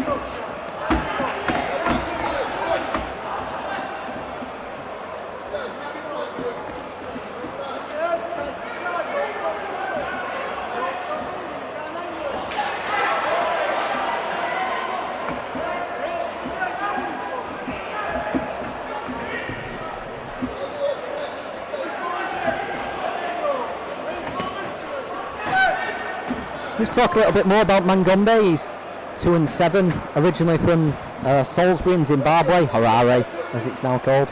Did get an upset last time though, beat Lewis Morris, who was 6-0 at the time on points over 4 rounds just last month, so he'll be coming into this full of confidence. But so far Wood's not really letting him get a foothold. He's been nice and active, Mangombe, but there's been nothing particularly clean landing, and Wood's been pretty good defensively so far.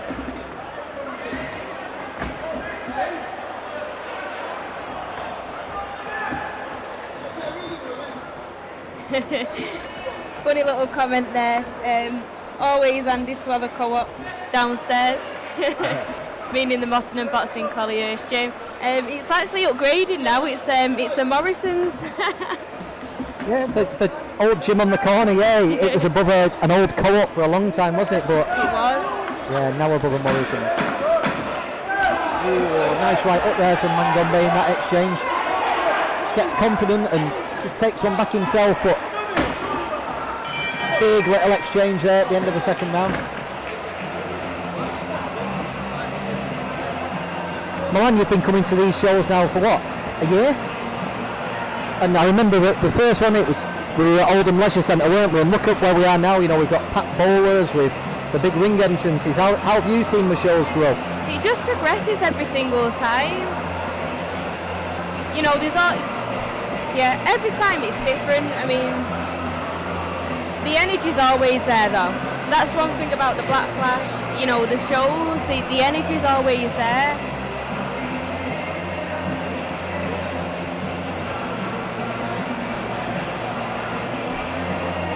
Yeah, get a good atmosphere. A lot of the lads sell a lot of tickets, and yeah, Pat has got a vision, hasn't he, for what he wants these shows to be. He wants it to be like a little mini arena show, and I think he pulls it off really well. Yeah, I could definitely see that happening. Until round 3 here with Lewis Wood against Tatenda Mangombe.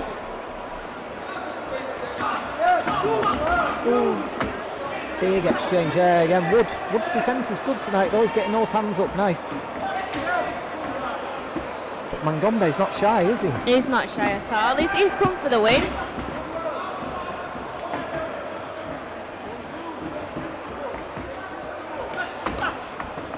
Nice little left-right there from Mangombe as well. Yeah, he's making it hard for Lewis at the moment. Suddenly it is demon time, isn't it? It's demon time.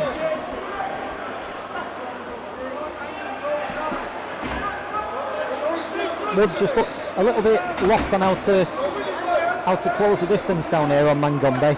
That movement's just troubling a little bit. Nice right hand from Wood though.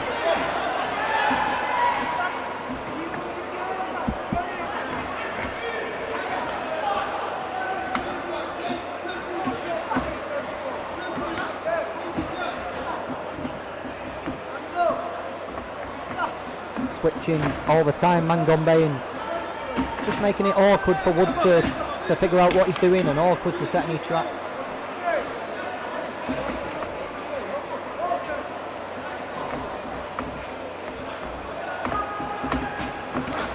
In fact, you can just tell by the way Mangombe is looking and holding himself, he's looking for a big punch, isn't he?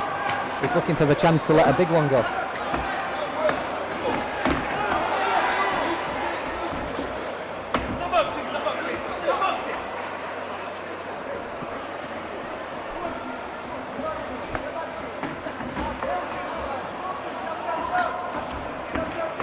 Just a little bit short there, Lewis Wood. Just out of range a little bit. This sort of awkward style Mangombe's got, you know, he's crouching over, just leaving that left hand out, making the most of every little inch he's got.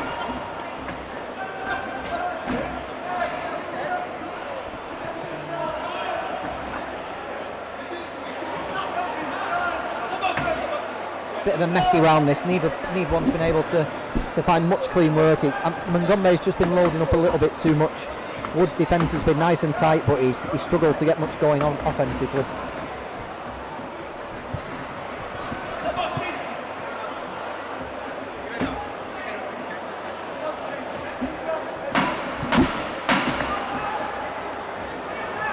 Definitely giving Wood plenty to think about. If you're enjoying it on the stream, let us know what you think. Let us know who you think's winning. Send your questions in. Mangombe looks like he's enjoying it. Just gives us a little nod there when he sat down.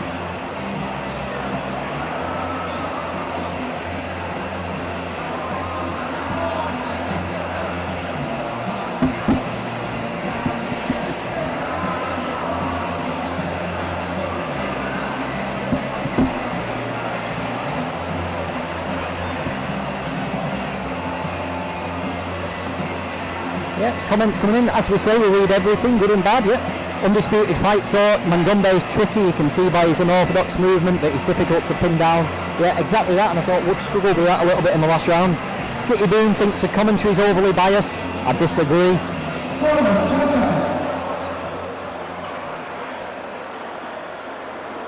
And PP Malik, Lewis boxing, getting outboxed by a journeyman. Yeah. I thought he did in that last round. Malik, I agree with you, but I thought first round Lewis looked good and he's always put it together nicely in his career so far. But yeah, Mangombe got into his groove in that third round.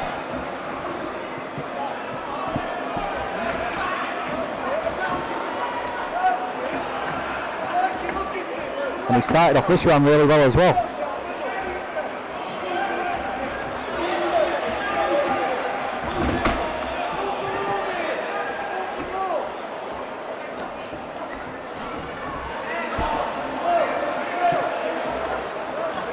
Nice little jab right hand there from Mangombe.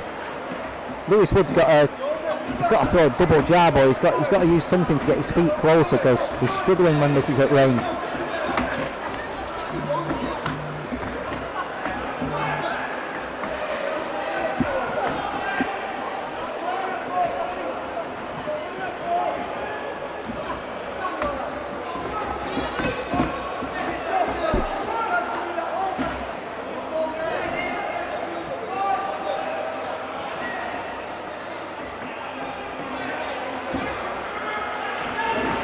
Just got to be careful Lewis Wood doesn't let this drift away. It looks like he's stuck, doesn't he, Milani? Just looks like he's running. Oh, takes a big right uppercut there. I think he's just got to force it a little bit more. He's just got to. Yeah, he needs to push a little bit more. Definitely needs to push a little bit more. He's just letting Mangombe have all his own way, isn't he? I think because he's such a difficult fighter to fight, as you can see, he's just making it difficult. I mean, he's coming in to throw it and he's coming back. It's going to be hard to catch. Nice punch there off Lewis Wood. Yeah, Lewis just got to make sure the fight's at his range, and at the moment the vast majority has been found at Mangombe's range.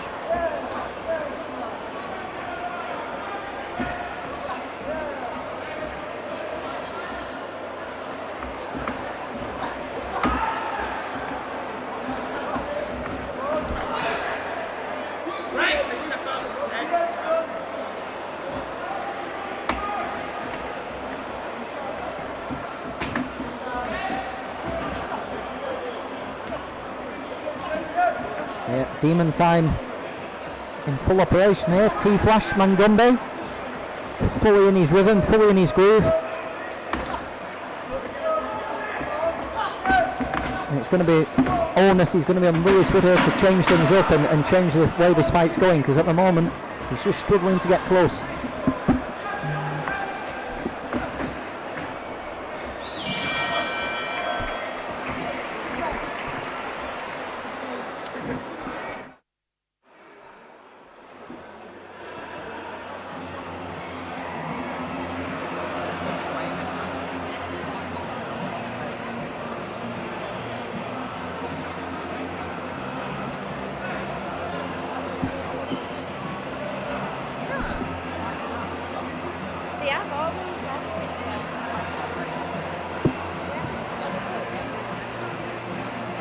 I know what you mean though. When I was younger I used to like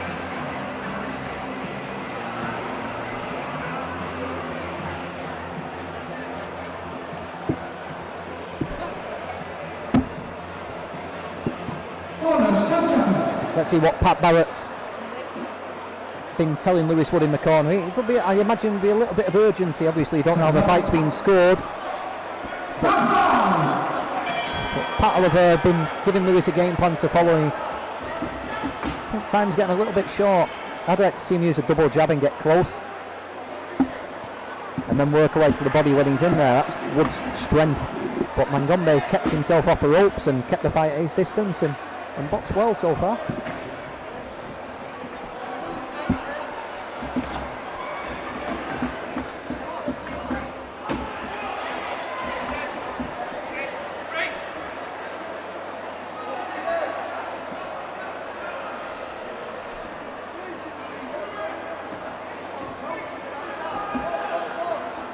Wood just trying to turn the tables here, Milan. He's just boxing on the back foot, trying to get Mangombe to come forward.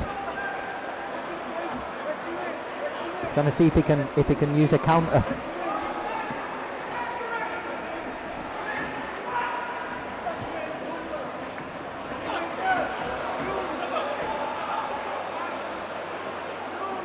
Mangombe's corner are really enjoying this. Microphones might just be able to pick him up shouting beautiful all the time, you know. They're very confident their man's having a good night tonight.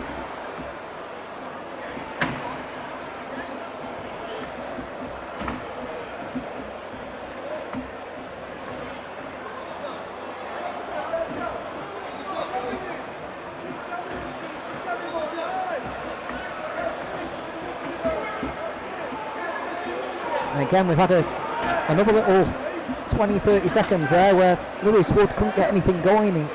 He rushed in and at a little right uppercut, and Mangombe just steps away, and he's just beginning to look like he's running out of ideas, Lewis Wood.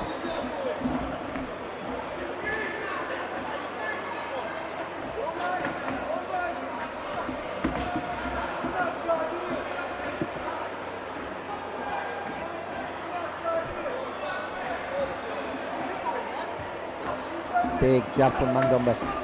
Wood just on his feet and just gets caught with the right hand as well.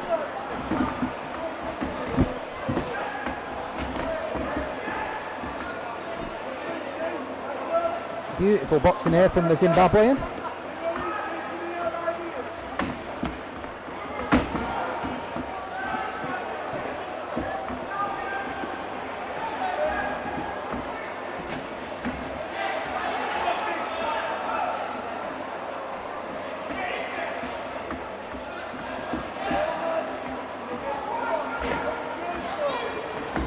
What can Lewis Wood do here to turn this around? He's just getting picked and poked apart here.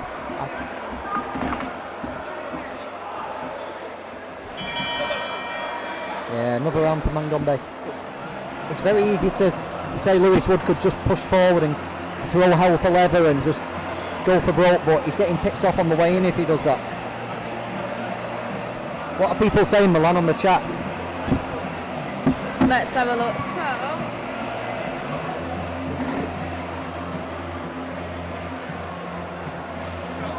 we've got a message from Callum saying Mangombe always steps to left, needs to set up the right hook. It's there all night.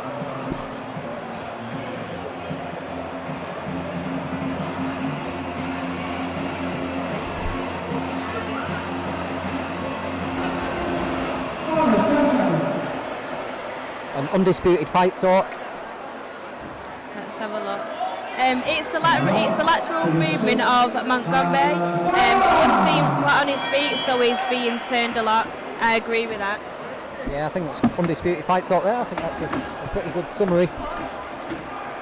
Couple of rounds here for Lewis Wood to turn this around, but he needs something pretty drastic.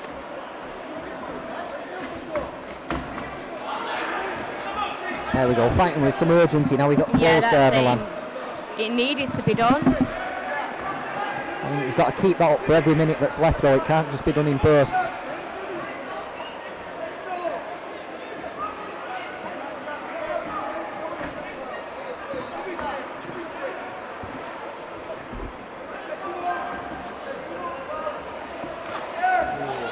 Big right uppercut from Mangombe as well. He's taken a couple of those, Woods. To be fair to him and to his credit, he's taken them well, but he is taking them.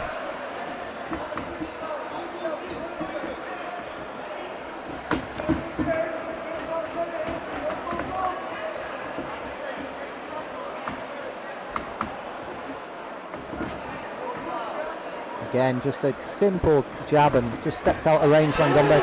Wood gets Mangombe's back to the ropes, but just can't capitalise on it.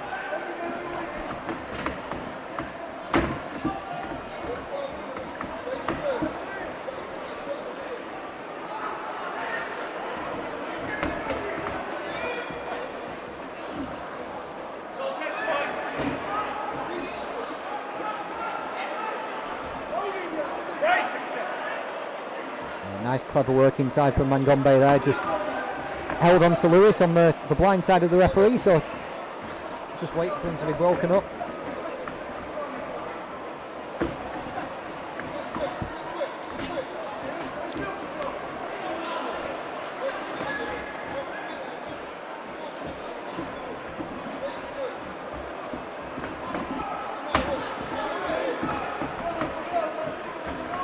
Yeah, it's been, apart from a couple of little bursts here from Wood where he managed to get Mangombe's back on the ropes, it's been pretty much the same. So Wood just really struggling to get much going. Is that blood coming from his mouth, Milan, as well, from Lewis? Can't quite tell.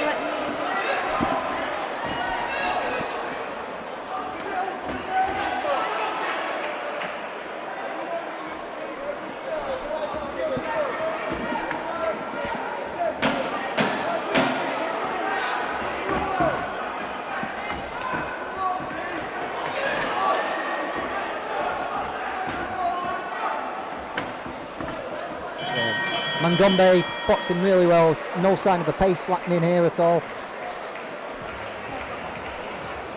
Box right to the end, and I think we got a clear winner here. I think Tatenda Mangombe deserves this.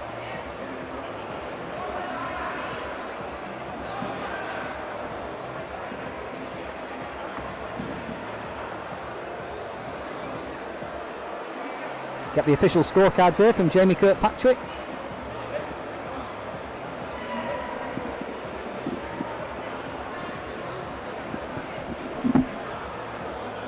But yeah, I think once Tatenda Mangombe got his rhythm there, I think he ran away with that a little bit. Anyway, let's get the official decision. We might have seen it completely wrongly.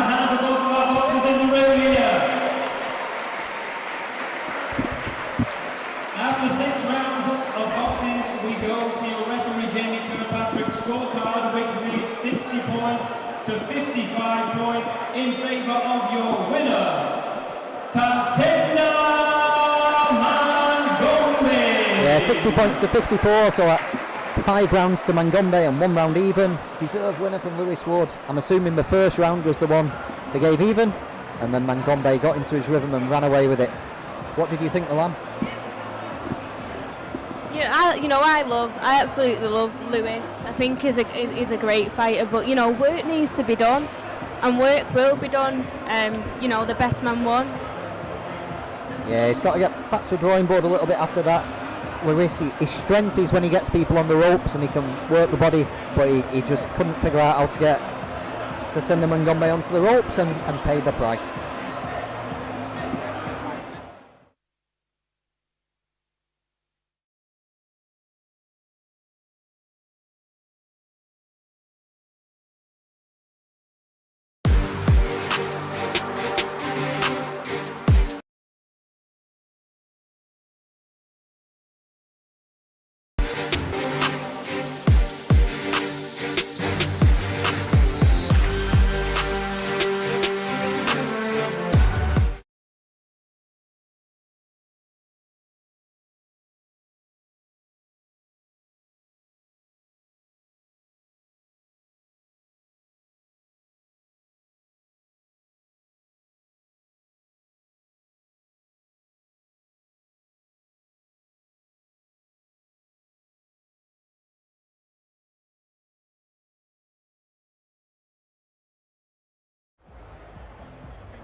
Right now. Tell me who you are, get in the car. Right now. Reach for the stars, I want it all. Right now. Tell me who you are, get in the car. Right now. Reach for the stars, I want it all. God, I'm low, guard my soul. All of my thoughts be dark like coal. Face down in the water, I float. I try to speak my mind, but I choke. I'm on a tightrope, tired, I can't cope. No lying, no hope, the lying might show. Up to the party, y'all don't want smoke. Energize the body, raise up the arm. Right now, tell me who you are, get in the car. Right now, reach for the stars, I want it all. Right now, tell me who you are, get in the car. Right now, reach for the stars, I want it all. Right now, tell me who you are, get in the car. Right now, reach for the stars, I want it all. Right now, just into the car, fighting the war. Right now, pushing with y'all, I'm in the store. Right, right, right, right now.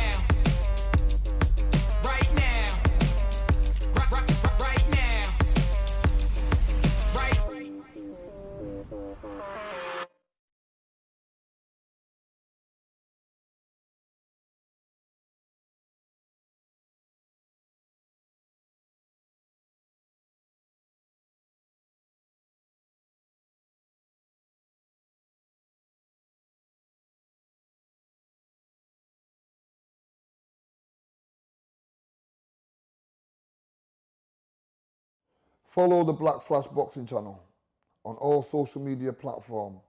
That helps gives our young prospects a good chance and a good steady platform to go across. Thank you.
Your winner by unanimous decision at the new Super Middleweight Champion, Silva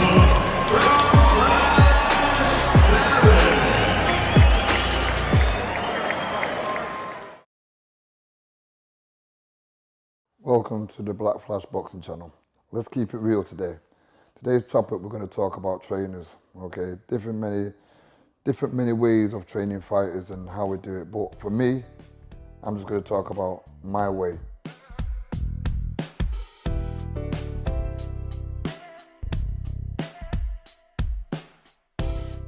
I think trainers today watch trainers rather than study themselves as a trainer. For instance, here's a good example. This is a prime example. We've seen how Roger Mayweather trained Floyd Mayweather on the pad work. And then before you know, you've seen that Mayweather pad work, it was everywhere, okay? But really and truly, it's a style to what he does, to how he trains, to how he works, that suits him. It's not a fashion where a lot of people was doing it now. You don't see many coaches teaching today. Like a pad work for me, from when I used to do the pads, was where Brian Hughes was not the best pad man, but what he did do, he would teach me how to punch. My main work came on the bags rather than on the pads, because on the pads, you're not thinking for yourself, okay? You're only doing the combinations, what you've been asked to do, where on the bags, yeah, you have to think for yourself and do it for 3 minutes. And there's a difference. I remember going over to America at one point and I trained with Lennox Lewis's trainer, John Davenport. Now, this is a man that went back in, the late John Davenport. This is a man that went back to Vietnam voluntary, okay? So it tells you what kind of regimental guy he was. And, you know, the way we trained over there, it was like being in the army. And it was a camp, we was on training camp. So sometimes it can work with some fighters. Fighters of today, they're too sensitive for tough love. Yeah, it's like, oh, my trainer doesn't respect me, or you can't talk to me like this now, or who are you talking to like this now, I'm a grown man. You can't be saying things like that. Yeah, and this is what I'm trying to say. It's a different kind of, within a different kind of era today for coaching fighters. It's totally different from when I was, I mean, don't get me wrong, Brian was a different kind of trainer with me. He never shouted and sweared at me, he just talked very calmly. But if you ever let him down, he'd let you know. He'd give you this very disappointed look and shake his head, and that was enough. Where me on the other hand, I think if Brian would have been a bit tighter with me, I wouldn't have done the things that I thought I could have done and thought, oh, I can get away with it. Brian always knew everything I did and what I was up to. Yeah, he wasn't stupid, yeah. But on the other hand, I thought he was. Where if me, I'll let a fighter know straight away, straight from the point, this is how we're going to connect. This is how we're going to have an understanding. Yeah, and if we can't have that understanding, there is no grey areas. It's either black or white. And if we don't have an understanding, there's the door, okay? The same door you came through to see me, it's the same door you walk out. Today's fighters are different. There's so much going on in this world today than what it was. There's a lot more going on today than there was, say, 30, 40 years ago. You know, you've got all your social media, you've got this, you've got that, you've got all these Xboxes, all these games where you're going online. You've got so much distraction what a fighter can be. There's no fighter, like I've said before, that will go out into the woods, into the wilderness to be in a log cabin and just train without wanting to bring their Xbox or without wanting to go online. They need internet, you know. So how do you break through that? It's a tough one. It's a really tough one. That's where you have to be a tough trainer and say, listen, this is how it is. Pack your bags, we're going. No, forget that. Get this phone here, it's an analog phone. There's no online, there's no this and that. That's how it is. You can phone your kids, you can do this, you can message them. That's as good as it gets. When they get their hands raised, then they do see the benefit. But it's trying to make them see that benefit. They seem to think they can still get their hands raised and do all that lot. Yeah, and I'm saying, no, you can't. And you get fighters that don't want to listen. You can fall out with a fighter. I've done it before. I've told Lyndon at one point, you got to come and stay at my house. And it was a murder. It was like taking candy off a child. He didn't want to come. You know what I mean? I didn't need the company. I mean, I'm doing it for his own good. Yeah, and that's the way, that's me being me, because they know if they stay with me, it's going to be a hard 6 weeks that they're not used to.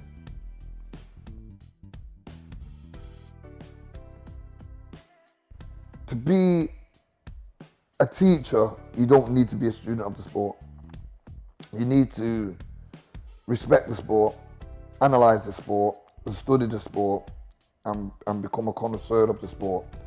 Now, Brian Hughes, for instance, example, the late Brian Hughes, he only boxed in the Marines, or in the Navy when he was in the Navy. And he didn't become a professional, he didn't have a million fights, he just loved boxing. And Brian Hughes was like Christopher Columbus, because where you had the English fighters that used to have that straight up, typical European and style like this, Brian Hughes went to America and adapted a different style. He liked that flamboyance, that flair, the loose, nice, relaxed boxing. And he's like, hey, this is what I like, this is what I want to do. This is what I want fighters to be like. So Brian created a lot more difference than he did with everybody else.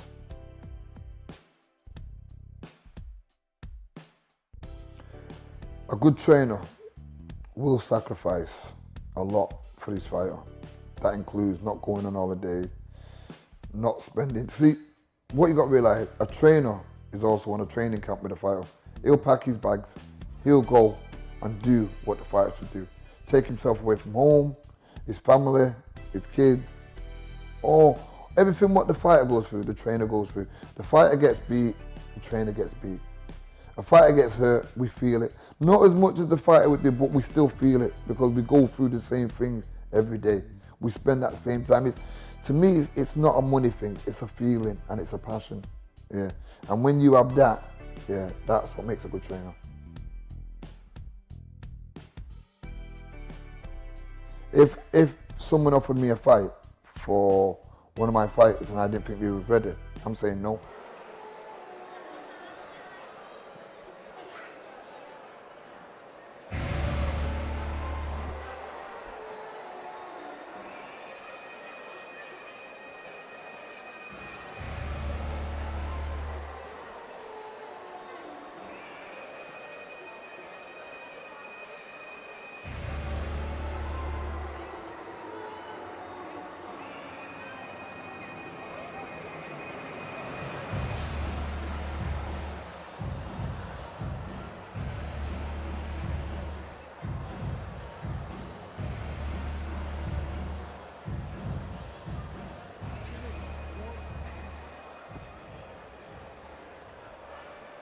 And now please welcome his opponent from right here in Manchester, LEYTON Collymore.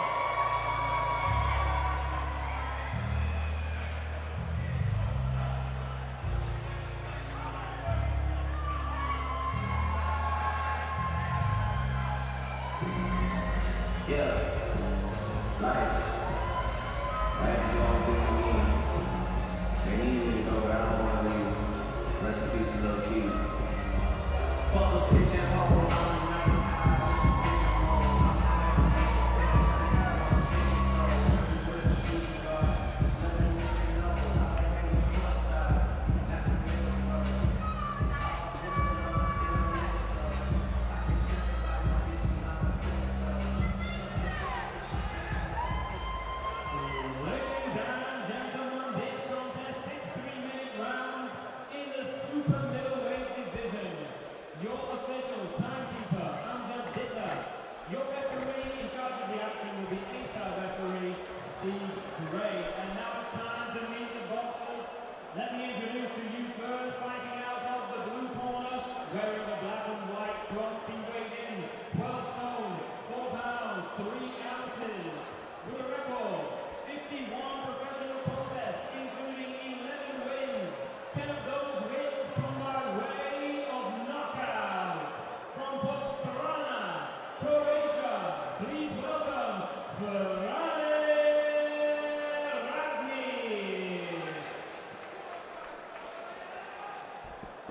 And his opponent across the ring, fighting out of the red corner, wearing the black trunks, he weighed in 12 stone, 8 pounds, 5 ounces. Unbeaten in 7 contests, 6 wins and 1 draw. He fights out of and represents his hometown of Manchester. Please welcome LEYTON. Collymore.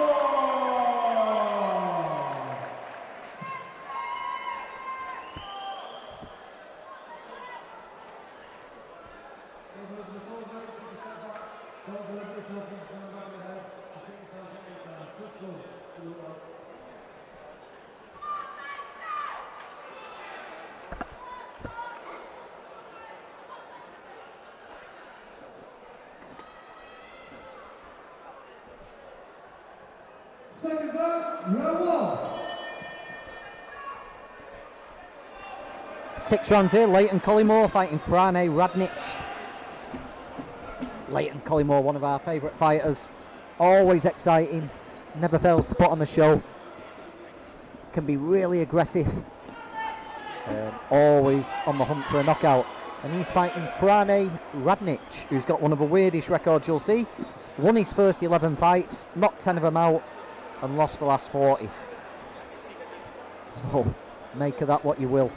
I think the first 11 fights took place in gymnasiums in Croatia. Anyway, Lewis Collymore's got someone whose record suggests he bangs. Leighton Collymore bangs, so it should be fun, this one, Milan. Should be a fun one.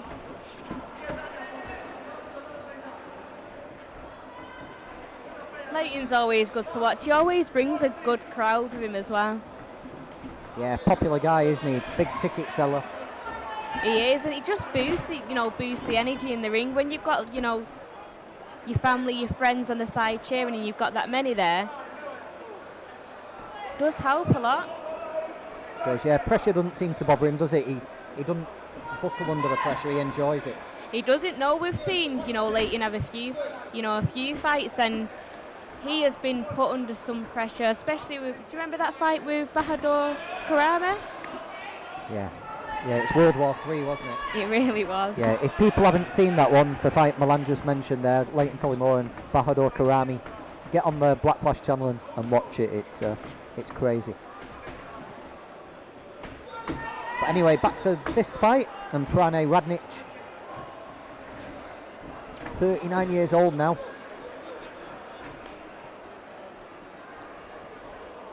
Just taking centering. I think Leighton's just having a little look here, isn't he? He's not doing anything, not overcommitting too much, not letting any big shots go. And he'll be trying to impress his new trainer, Pat Barrett. Leighton's just been with Pat now for 3 or 4 weeks, I think. Making a switch of trainer across Manchester. Obviously be trying to impress Pat, trying to put into practice little things he's learned. Obviously won't have time to get fully into the Pat Barrett system, but he might have picked up a couple of little things, and he'll be keen to show that he's listened to Pat.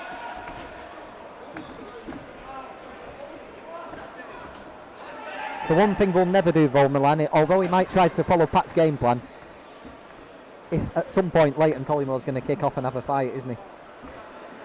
It's going to get exciting. I don't think he can help himself.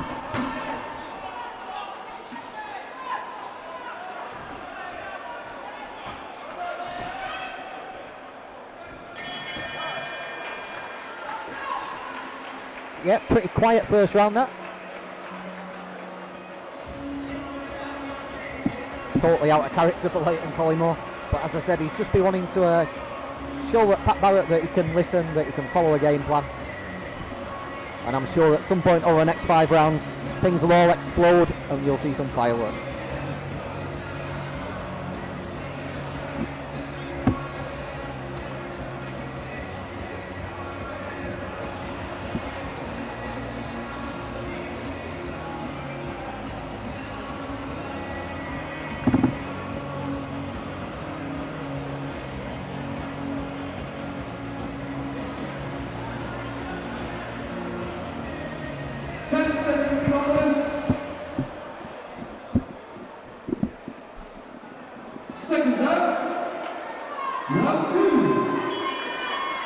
We have seen Radnic before on a Black Flash show back in February. Tom Rafferty, beg my pardon, who's the next fight up, stopped him in 3 rounds. So there's a little marker there for Leighton Collymore to follow. And just as we predicted, it doesn't take Leighton Collymore long to up things and start looking for a proper fight.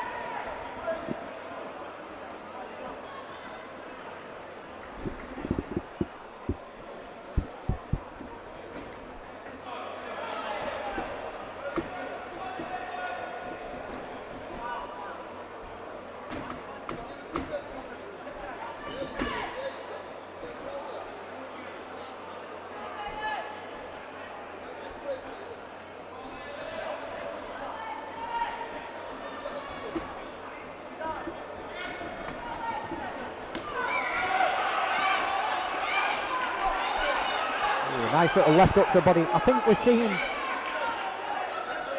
what Pat probably wants Collymore to be. I think he probably wants him to be a little bit cuter and a little bit cleverer in setting up the attacks. But when he does hurt someone or when he does smell blood, he's still going to cut loose. But Pat's probably just working on getting him to set things up a little bit better, a little bit more patiently.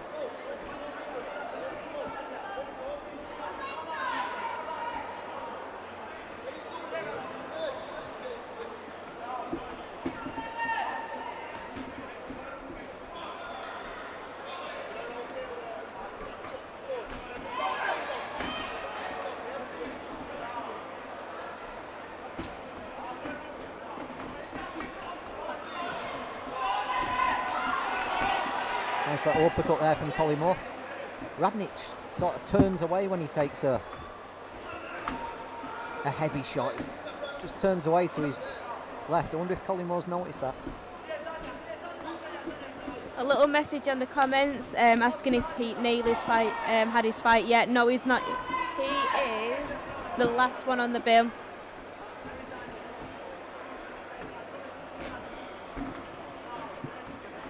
So there's 2 more fights after this one, and then Peter will be in the ring.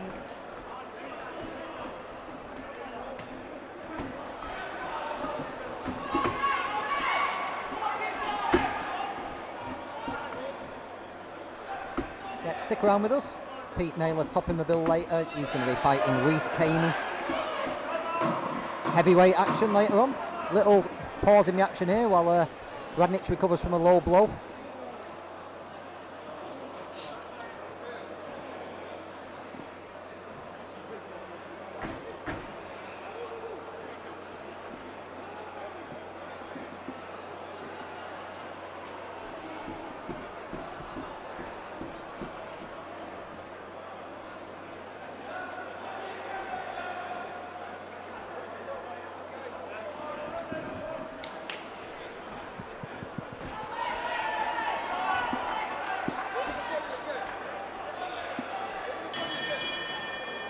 That's the end of the round. A couple more little explosions there from Leighton Collymore. but it's just boxing with a little bit more patience and a little bit more thought in his work tonight. You can see him in the corner there listening to every single word that Pat's saying.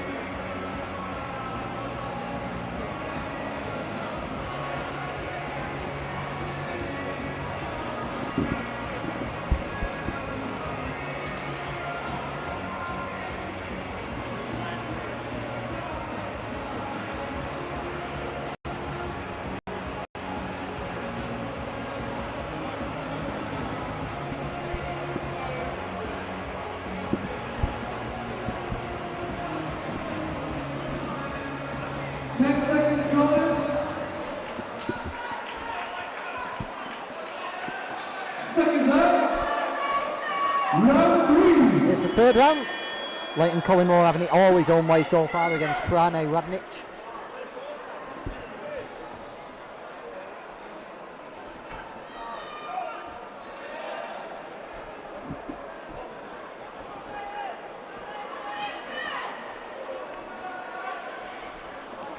It's just difficult to catch cleanly. Got like an awkward style, hasn't he? Hunches over, looks to clinch. Falls in and out of range. It's just difficult to find clean shots on. There you just see it again. Feet are all over the place.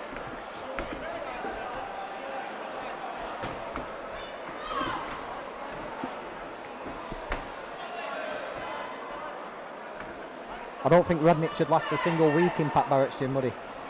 With that style. No comment.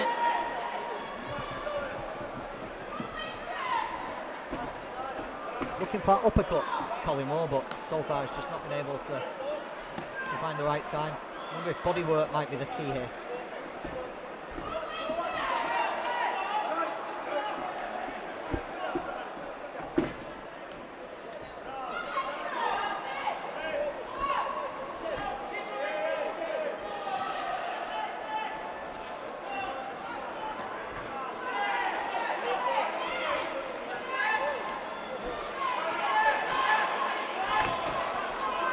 Boxers have got to be selfish as well, haven't they, Milan? You know, we all like watching Leyton Collymore when it's World War III and mayhem, but watching him go about work like this and pick his shots and do things calmly, it's better for Collymore's career.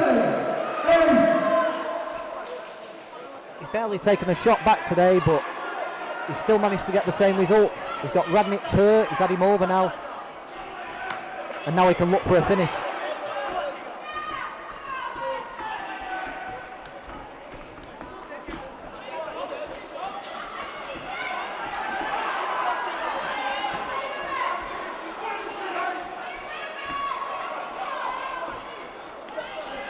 Nice shot from Leyton Collymore there.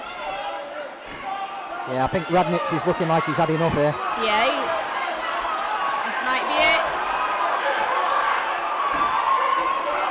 Yeah, referee's going to jump in any second if Collymore can just put 3 or 4 more punches together. There we go. That's it. 2, 3, 4, 5, 6, 7, 8, 9, 10. And that's it. Yep, that's it. Really good performance that from Leyton Collymore. He's an awkward guy, RADNIC, but Collymore took his time, barely took a shot back for a change, and picked him apart. Nice little birthday gift for Pat there.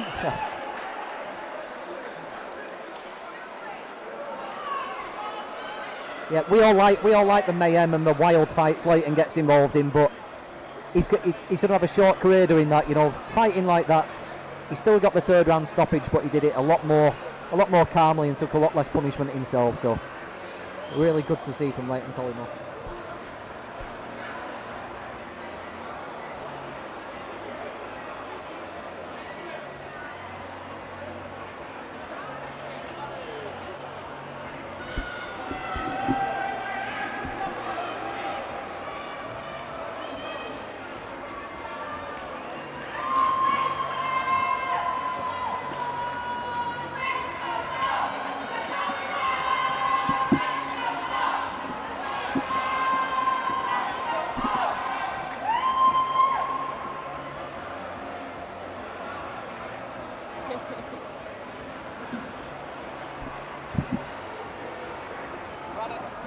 Frane Radnic just getting checked over by the doctor. I'm 100% sure he'll be more than alright, up on his feet in a second, and then we can get the official announcement from Aki Kareem.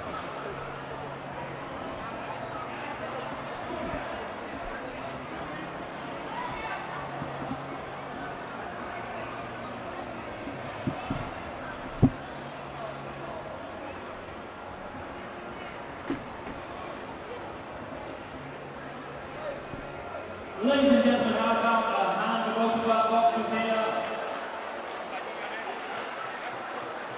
A-star referee Steve Gray stops the contest. Official time, 2 minutes and 50 seconds of round number 3 in favour of your winner by TKO, LEYTON.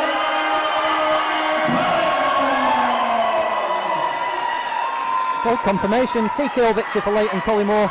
He moves to 7 wins and a draw, and that's his first stoppage. So a proud moment for Collymore there, and well done.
Right now. Tell me who you are, get in the car. Right now. Reach for the stars, I want it all. Right now. Tell me who you are, get in the car. Right now. Reach for the stars, I want it all. God, I'm low, guard my soul. All of my thoughts be dark like coal. Face down in the water, I float. I try to speak my mind, but I choke. I'm on a tightrope, tired, I can't cope. No lying, no hope, the lying might show. Up to the party, y'all don't want smoke. Energize the body, raise up the yard. Right now, tell me who you are, get in the car. Right now, reach for the stars, I want it all. Right now, tell me who you are, get in the car. Right now, reach for the stars, I want it all. Right now, tell me who you are, get in the car. Right now, reach for the stars, I want it all. Right now, just into the car, fighting a war. Right now, pushing on y'all, I'm in the store. Right.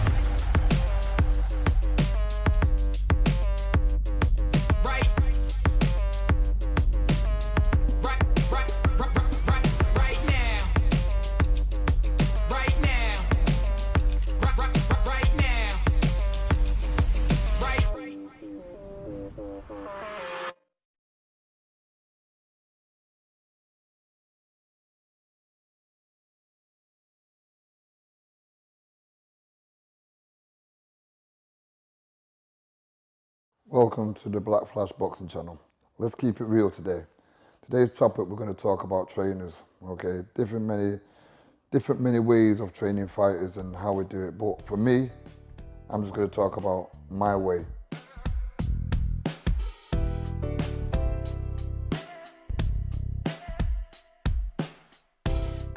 I think trainers today watch trainers rather than study themselves as a trainer. For instance, here's a good example. This is a prime example. We've seen how Roger Mayweather trained Floyd Mayweather on the pad work. And then before you know, you've seen that Mayweather pad work, it was everywhere.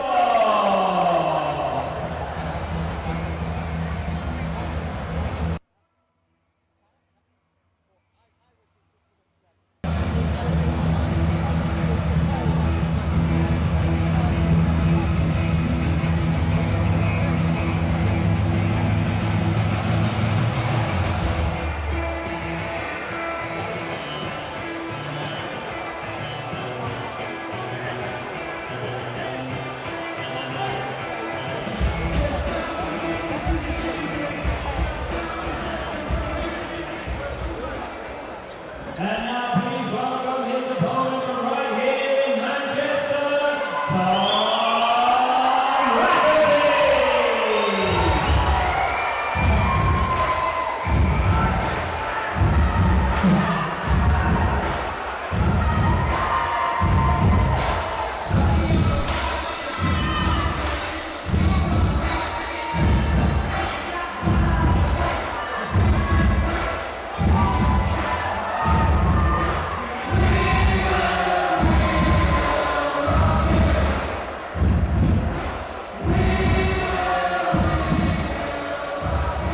Ladies and gentlemen, this contest, 6 3-minute rounds in the super middleweight division. Your officials, timekeeper at the bell, Phil Morris. Your referee in charge of the action will be Jamie Kirkpatrick. And now it's time to meet the boxers. Introducing to you first, fighting out of the blue corner, wearing the yellow shorts. He weighed in at 11 stone and 12 pounds. His record consists of 65 professional contests, including 11 wins. 7 of those wins come by way of knockout. Please welcome from Sofia, Bulgaria, Angel Emilov.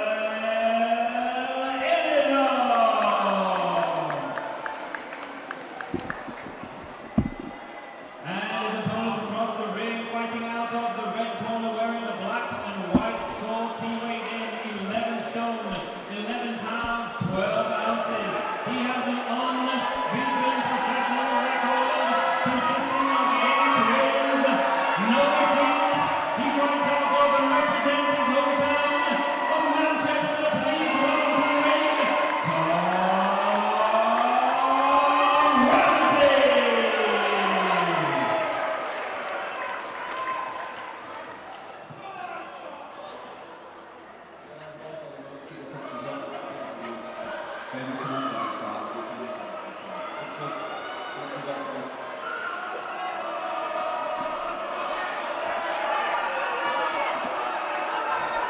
Next up, 6 rounds, super middleweight, Tom Rafferty against Angel Emilov. Harry Judd's back in the commentary booth. Enjoying the action so far and looking forward to Tom Rafferty here. Looking like a good one, this one. Straight out as well, centre of the ring, fantastic already from Tom. Yeah, really seems to be finding his feet now as a professional since moving to the finest gym. Got 3 stoppages, he's looked like a bit of a puncher. Just seems to be steadily improving. Yeah, definitely. You can see there, good with his distance first of all. He's in with a real journeyman tonight as well. Yeah, Emilov, a bit of an upset. Pretty recently got a draw with Hakeem Palmer, who looks I thought looked a really, really good fighter. So got a draw over 6 rounds with Hakeem, so that's good form. And it's a nice little marker for Jack Rafferty as well. Tom Rafferty, beg my pardon. One of the big things they work on in that gym is the shape, isn't it? And you can see his nice hand position, feet are good, in and out of range. You go into many gyms, and especially many gyms, I don't think it's a Manchester thing, but that gym, that Naylor gym, that is the hottest gym I think I've ever been in. It's roasting in there. So I don't know if that helps or that hinders, but it's certainly a thing that I caught on when I entered the gym anyway. Yeah, the circuits on a Friday afternoon with the jet heater on in August are something to behold. Yeah. It seems to work, so I can't comment on that. Lots of support here for Tom, which is also good. Hometown as well. Very popular family. Jack's got a big fight coming up against Lee Appleyard. Just in a couple of months' time. That's a big one, and Tom's making his own little waves. So, yeah, good time for the Rafferty family. Difficult time last year with one thing and another, but they've both come through it. And does seem to be thriving in that finest gym setup. Yeah, got Zach Miller in there as well. It's a tiny little team that they've got in that gym. Yeah, Liam Taylor just he's waiting coming on for the strong. phone to ring. Fantastic year he's had. Yeah. Liam should have had a big title shot a long time ago, but one of those guys who's just suffering from the way British boxing is at the moment, isn't it? Yeah. Just sat endlessly training, waiting for a phone to go. Yeah, I think we touched on that, didn't we, before this bout started. Yeah, they're ready to fight. When that phone goes, they're ready to fight. So it's those are always in the gym. Great body shot there from Tom. Yeah. Straight right hand. Good weapon for a fighter with Tom's build, isn't it? That big straight right hand to the body. Yeah, a long reach like that as well. It certainly keeps his distance well. Nice little bit of footwork there just to edge back out a distance as well.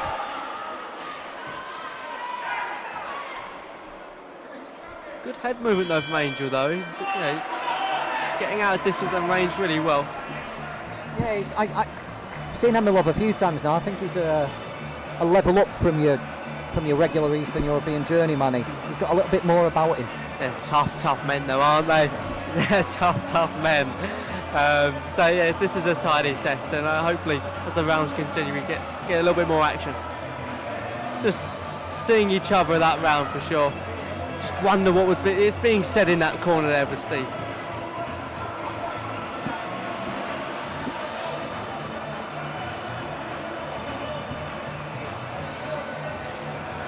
It's going to be out drawing feints, going through the phases, using your feet.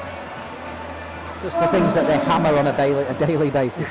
Yeah, that's definitely. Turbo Terry Flanagan there, now cutsman extraordinaire, former world lightweight champion. Also hand rapper, isn't he? The gym hand rapper, Terry. Jack of all trades.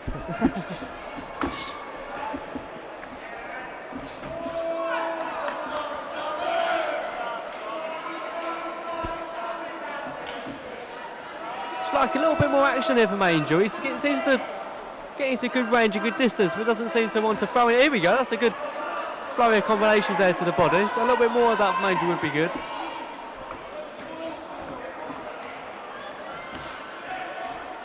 Snapping left hook there from Tom. Yeah, head with a hook. But you can see everything's done from that solid base. His shape's not moving. Hands come straight back.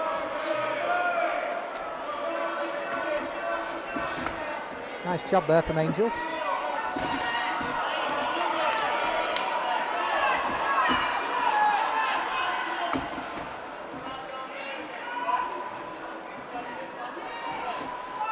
But you can definitely see that EMILOV's got more about him than, say, someone like RADNIC, who Rafferty stopped back in February. Yeah. Much more about him than that, so it's a nice little step up in competition. A little bit more work from him, that's what I'd like to see. He does tend to, like I said, get into range really well, and again a flurry of a left hook there, nothing really coming behind it. A good flurry of body shots though. It's good work there from Angel though. Good body shot there from Tom. I think he's really firing that jab from the shoulder, isn't he? Yeah. He's really trying to put some weight into it. Can be a weapon, a solid jab. Oh, great right hand Yeah, there. beautifully picked right hand from Rafferty. Just that reach, isn't it? That just allows him to keep out of danger, but certainly get his work off really well.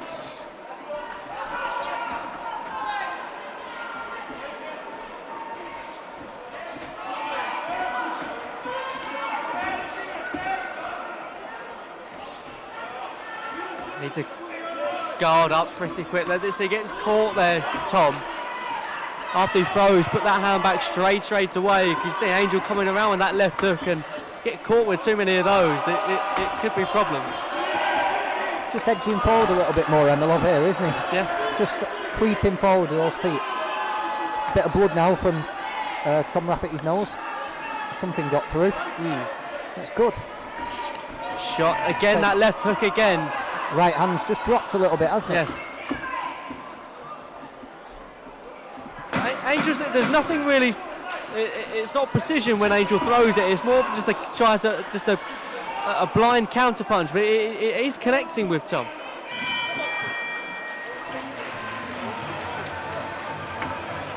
Certainly lots to work on, but again, you know, it's still a good round from Tom. This is what you want to see. You know, he's had a couple of one-round stoppages, a third-round stoppage, blown through a few people, but he's been with Steve a year now, and these are we need to see him answer a few little questions, and when someone doesn't let him have his own way, now Tom's got to find a reply to that, hasn't he? So this is what we want to see.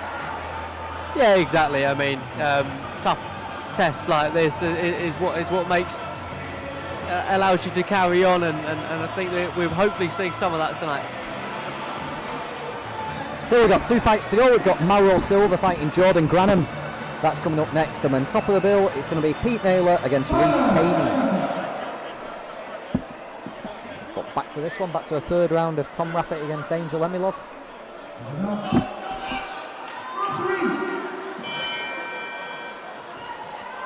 8-0 now, Rafferty. Been a professional for just coming up to 2 years, so he's been nice and busy and made some pretty steady improvements, I think.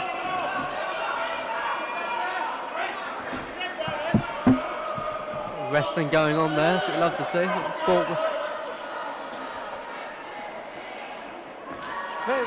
Very animated, Angel's corner there. I think they want him to press on and put on the gas a little bit more.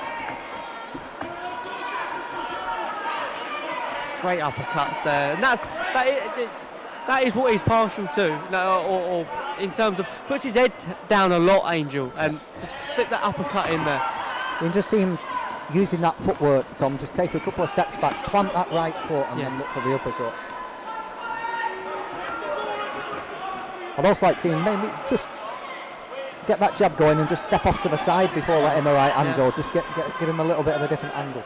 I do like Angel's body work, but he tends to put his head down, and it's the flurry of punches. If he just keeps his head up and keeps his chin down, then he won't be susceptible to the uppercut.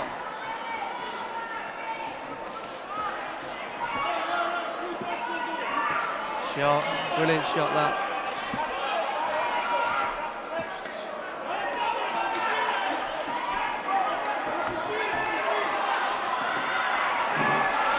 That was nice work from Rafi. He just got caught when he got inside, but nice couple of shots, stepped off a little bit of an angle. Great, again, another great combination there from Tom. It's good pressure though from Angel here. It's certainly testing Tom in many different ways, especially the physicality. He's a big, strong man. Yeah, very thick, isn't he? He's giving away height, but his upper body's really thick and big shoulders. Yeah, nice footwork there from Tom. Good right hand. I was just about to say, I think you're exactly right with Tom's footwork. Gets in and out of distance really. Oh, what a great body shot that is from Tom. That's when he's at his best. When he doesn't get his feet out of the way, he's getting caught with counters, but when he's using that footwork, land his shots out at an angle, then that's where we're seeing the best of him.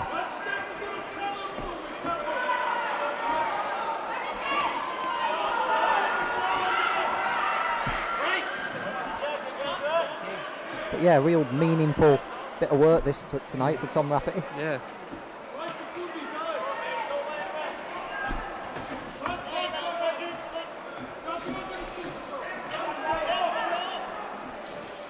Tank slightly going, I think, for Angel here. He's breathing very heavily, and that work rate when he's going to the body has slightly decreased a little bit. I'd like to see him pick it up a little bit more.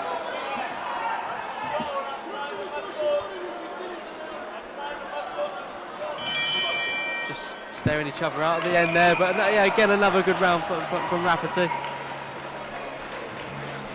Yeah, you can see Emilov's record. If you're not on it, you will get a result. Dean Richardson was 12-0. He got a draw with Emilov. John Harding Jr., good, accomplished fighter. He got a draw. Hakeem Palmer, draw. So if you're not at your game, Emilov's more than good enough to take rounds. Obviously, if you're on your game, fighters like Jack Rafferty, Tom's brother, CJ Challenger, Mason Cartwright, Brad Ray, they beat Bradley Ray as well. He's been in, the list goes on in terms of names he's been in there with. Aston Brown, who was a very good fighter, finally made his comeback after a good amount of time out of the ring. 5 years out of the ring, in fact. So yeah, it's good to see Aston Brown back on the scene. Yes.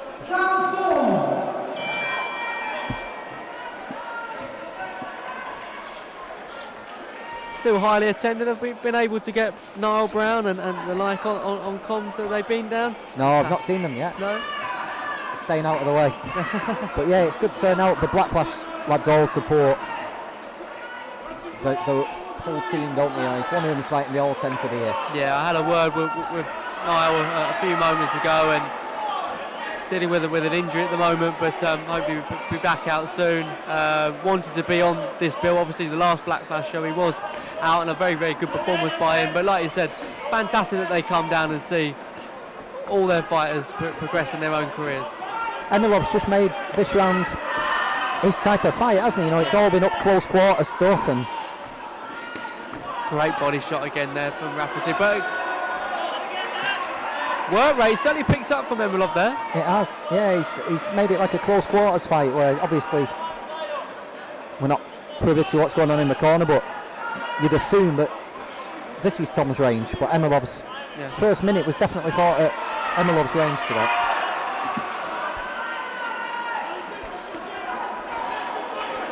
Wow, same again. Big shots again from Emilov there. Tom really needs to cover up. This has become a bit of a shootout. The body shot, body shot from Tom. And again, a little bit low that one, but the referee seems to be okay with that. I think he needed that.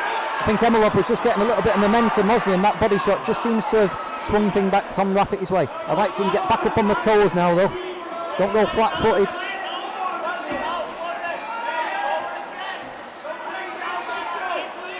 Emilov just taking a few moments now to try and get some of his breath, because high work rate. As soon as that bell went, he was going straight for Tom.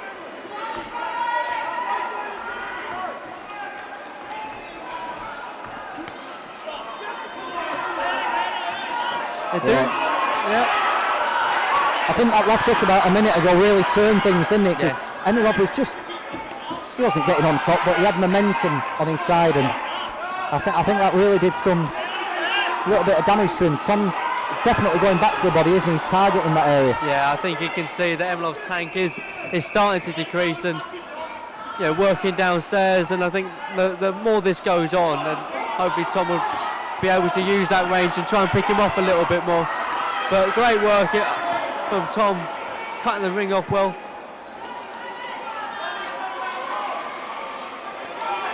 Great body shot there again from Tom.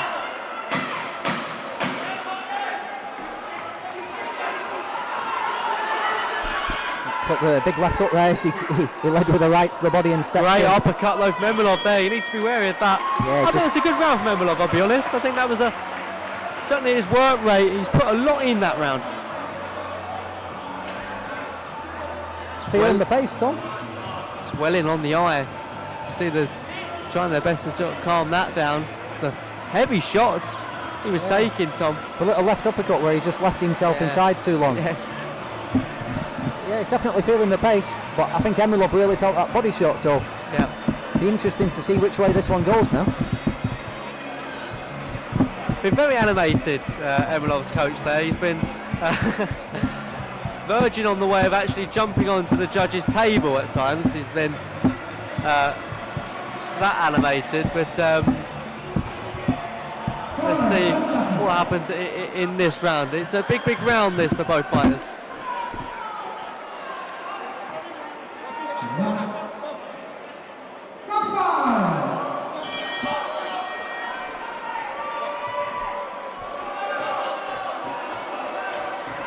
see which way this one goes. I expect to see a body attack sustained here from Tom. So again, I see Tom using that range, that right hand really well. There is a lot of swelling on the right eye of Tom here.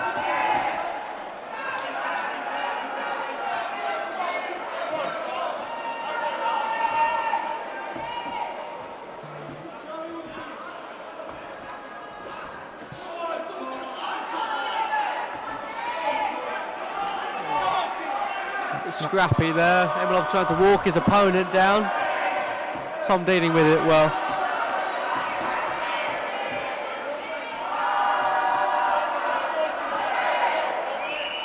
It will stand Tom really good stead this fight. He's in there with a really experienced journeyman. So, yeah, the lessons he'll learn in this fight.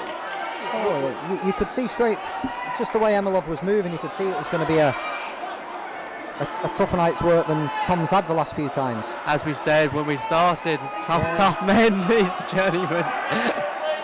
And if you allow them to get a foothold, or if they're good enough to get a foothold, it can turn into a real tricky night. Yes, for sure. You've got to put them in the box straight away. That left hook to a body's been a good weapon, hasn't it? Yeah, he puts everything into it as well, his legs, his bum, everything.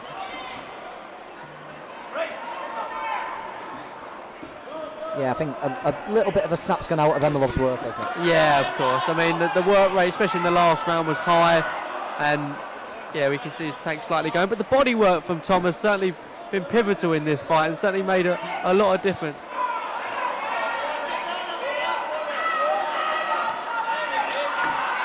He's throwing it almost to a pit of the stomach, isn't he? He's not aiming around the back of the elbow, he's aiming right for the heart of the belly, which really is a horrible shot to take. Yes, definitely.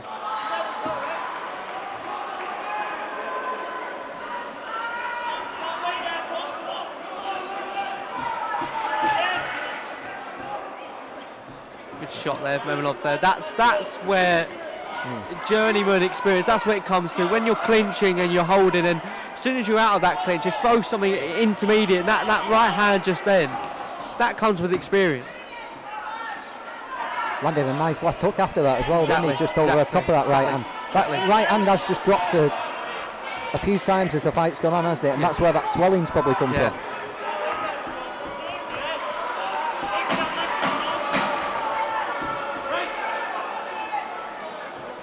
I think Rafferty's just taken advantage a little bit in this round. I think EMILOV's lost a little bit of steam, and there's nothing spectacular. No, for sure. A solid round for Rafferty.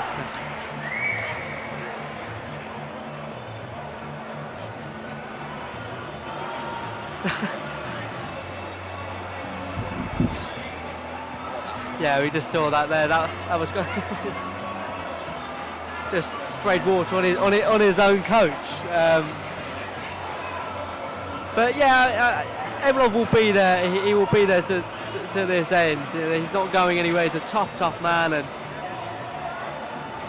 even the legs are starting to go. He's still working, still trying to put as much into it, and we can see now that swelling has continued to grow, and they're trying to get a hold of it as much as they can of Tom. The right eye is definitely swollen.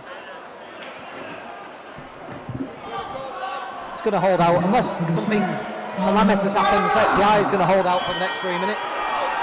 Let's see what we get from Angel EMILOV now.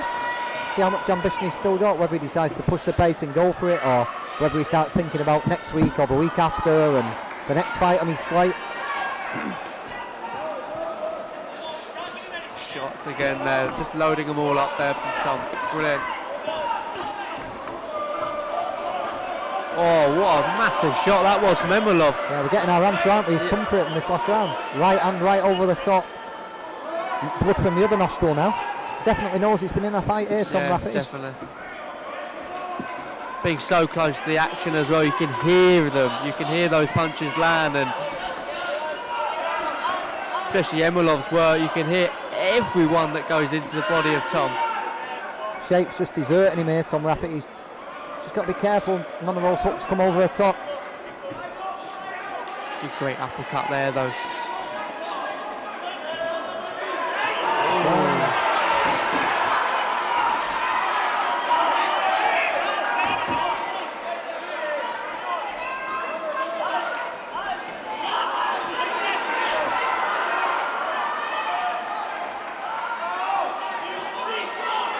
great body work once again from Tom. That left up to her body's been the saviour for Rafferty tonight, hasn't it? Lots to learn tonight. A very, very good fight, very experienced fight, but certainly a lot that Tom can take away from this. He's definitely been hit. Oh, and again, needs to really put his hands back to his chin once he throws Tom. Getting caught far too often here.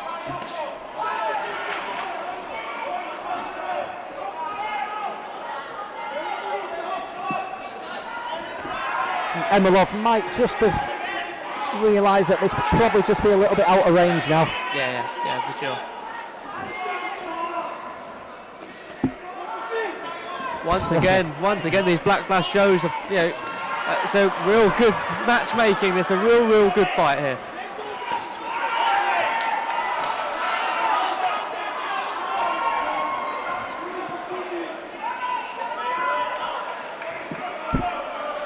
Got Lee and Taylor in attendance, and Zach there as well, watching their teammate tonight, which is always good.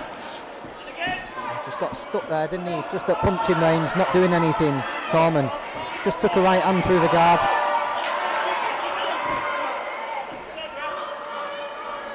Just been messy this last round, hasn't it? It has been messy, but yeah, I think testament that EMILOV's really put on a good show tonight, and Tom certainly learned a lot. Yeah, it's good 6 rounds there for Tom Rafferty. Fantastic. Well done, Angel EMILOV as well. Exciting little 6 rounder that. Yeah, definitely a lot to learn for both fighters, but mainly for Tom. Very impressed with his work, especially like you said earlier on, that left hook to the body. In fact, just running down tonight, there's not been a... George KILLEEN had things pretty much his own way against MJ Hall, but apart from that, it's been another entertaining black flash show. Yeah, so I'm always looking forward to the rest of the card. Some real top names yet to come. So the action certainly doesn't stop here. Tom certainly breathing heavy there. he's knows he's been in a fight tonight. Yeah, he's going to wake up with a nice black eye, yes. Sore nose. But he's been in there with an experienced journeyman. This is what you expect, really. So it's congratulations to both men, and an applause as well from the crowd, which is they've seen a good fight tonight. 6 rounds of boxing with referee Jamie Kirkpatrick scores the fight 60 points to 55 points in favour of your winner from right here in Manchester, Tom Rafferty. Yeah, clear win, 60-55. As expected. As expected, but had to fight in every one of those rounds. One of those where each round was close but clear. You can get a shot out with close rounds. It's strange. Every round there was something to think about for Tom. Every round, and that is exactly what you need. And I think Steve would be happy, the team would be happy, mainly through Tom's performance, but through the opponent tonight. He wasn't in there with someone that just rolled over like you sometimes see with many journeymen. He was there to stay and certainly to fight. 2 fights left. We've got MAURO Silva coming up next against GRANNUM, and then Pete Naylor against RHYS Kaney.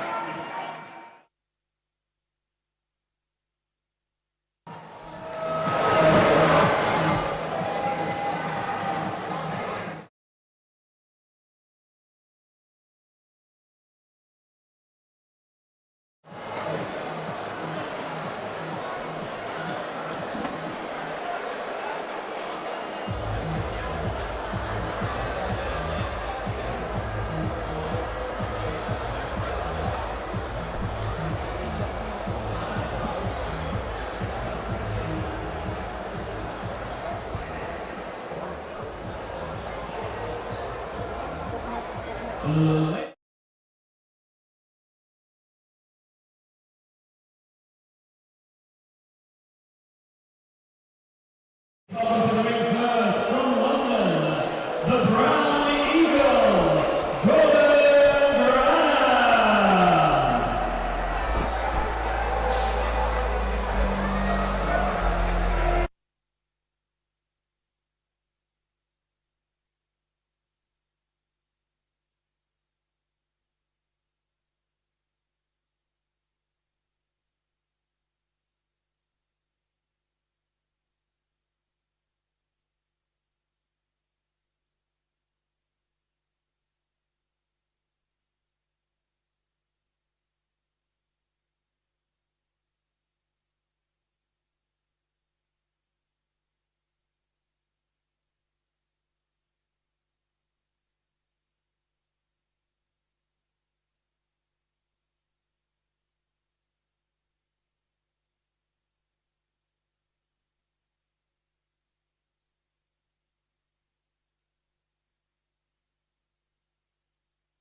Ladies and gentlemen, this contest is 4 3-minute rounds in the super middleweight division.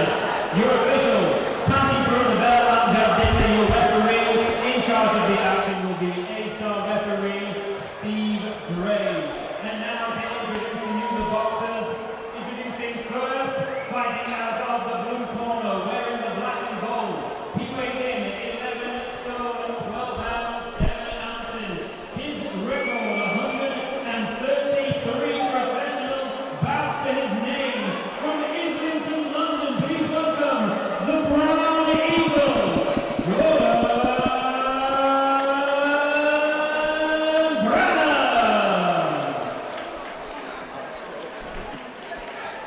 and his opponent across the ring, fighting out of the red corner, wearing the blue shorts. He weighed in 11 stone, 8 pounds, 15 ounces. He goes to the ring with an unbeaten professional record. 3 wins, no defeats. 2 of those wins coming by way of knockout. He fights out of and represents his hometown of Manchester by way of his home country of Portugal. Please welcome MAURO Silva.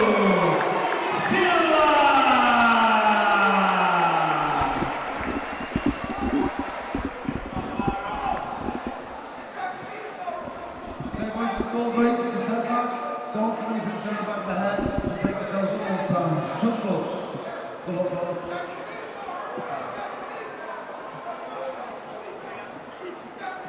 Here we go with the eagerly awaited return of Super MAURO Silva. He's got Jordan GRANNUM. Every guy around MAURO Silva's weight will fight Jordan GRANNUM at some point, and MAURO gets him tonight. Really impressive so far, MAURO. Looks to be like a different level of prospect, plenty of variety, plenty of confidence. And he's been getting rid of people in exciting fashion. So plenty of people talking about MAURO Silva. 3-0, 2 knockouts. Stopped Jake Bray, the tough Jake Bray last time out. Looked really good doing it. But Jordan GRANNUM, as we know, if you watch Black Flash shows long enough, you'll have seen Jordan many a time. If you're not on it, Jordan can beat you. And if you try to take too many liberties, too many chances with him, he'll also remind you that he knows exactly what he's doing. So it could be an interesting little 4-rounder this. Oh, some naughty headwork there from MAURO Silva for some reason. You like what you've seen so far of MAURO Silva, Milan? I do, yeah. I mean, he's a confident kid, you know. I say kid, but he's not really a kid, but he's very, very confident. Yeah. Inside the ring and outside of the ring. I mean, when you watch his interviews, you can just tell he's just confident as anything. Yeah, he believes in himself, doesn't he? He believes that he's going right way to the top. Yeah. And he carries himself like that in the ring. Yeah, well, he's even mentioned himself, you know, he says that he's an elite fighter, so.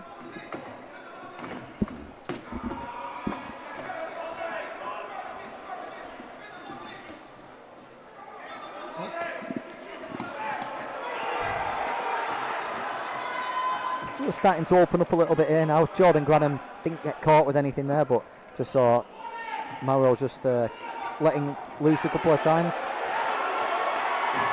And again, little left up to the body and a big wide left up before that.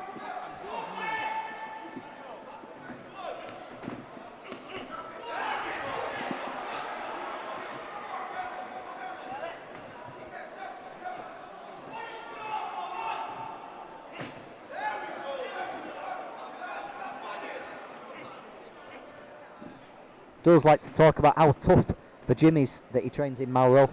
I think they call it the doghouse. You know, where it's getting a reputation for being a tough gym to go sparring in. Very tough.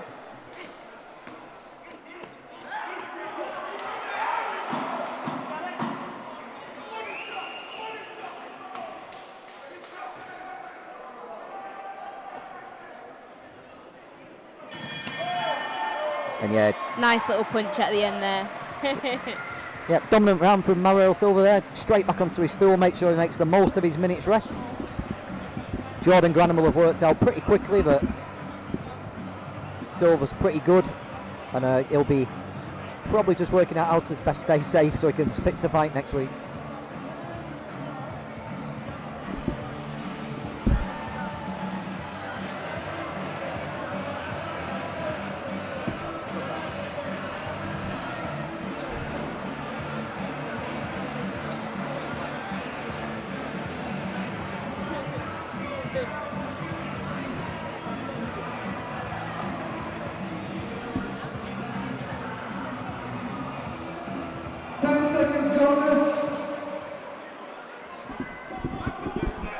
Into a second round here, Mauro Silva, Jordan GRANNUM. Round 2.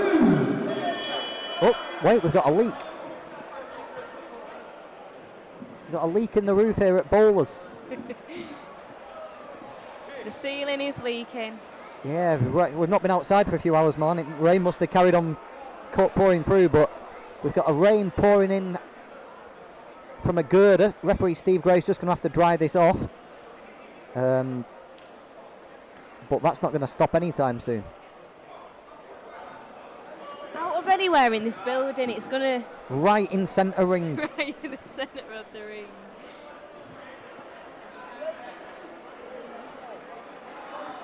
Just having discussions here with the officials at ringside, Mr. Andrew Kremner, creme de la creme.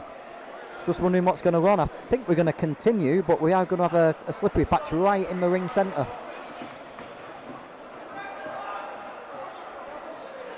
You're right, Milan. Out of all the places, the Bowlers Exhibition Centre is a big place.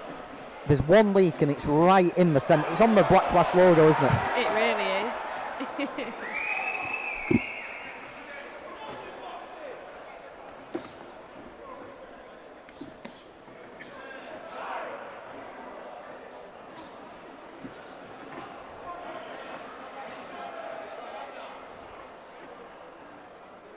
Anyway, back to the boxing. Mauro Silva straight again on the front foot. Jordan's not going to give him any big openings. It's going to have to be something pretty spectacular to make a serious dent in him. But so far, Mauro's having everything his own way.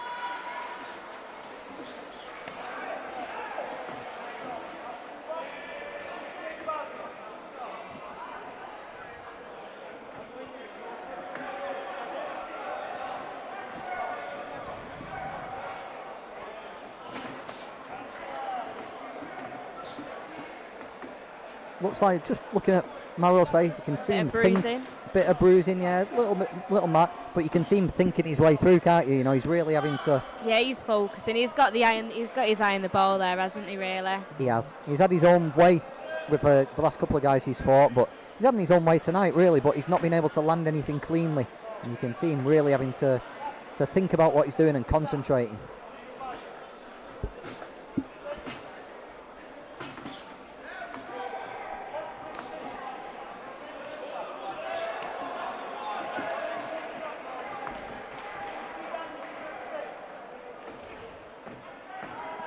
Jordan finally letting that big right hand go, but missed by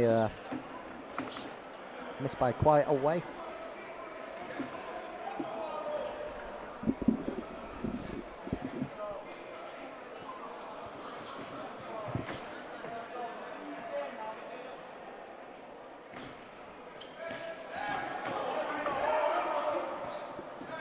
Just settling into a little bit of a pattern now, this fight. Mauro just stalked Jordan, moving around to his left. Mauro just stalking him round, looking for a shot. And Jordan, nice tight defence, just keeping himself nice and safe.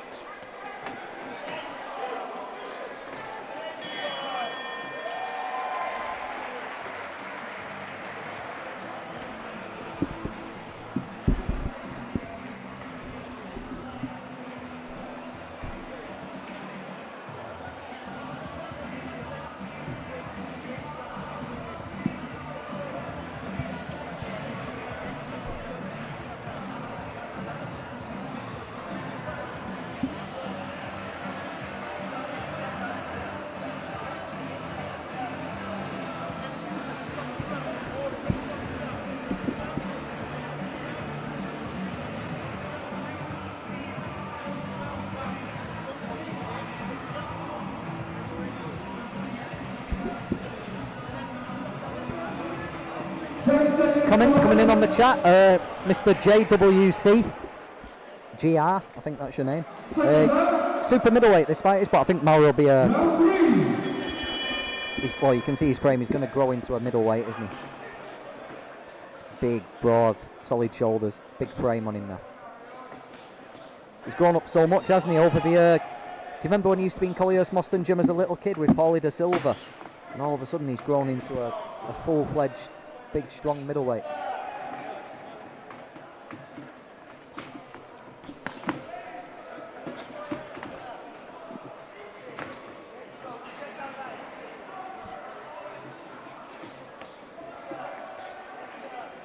Jordan just playing it nice and safe. Did try and land his own 1-2 there, but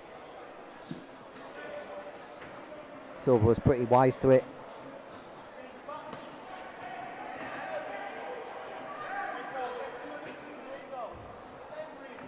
But these are the things we want to see Mauro Silva doing. We need to see him having to think about things. We need to see him having to show us exactly what he can do. He's had things his own way so far and look good doing it, but these are the proper tests. These are where he does his learning.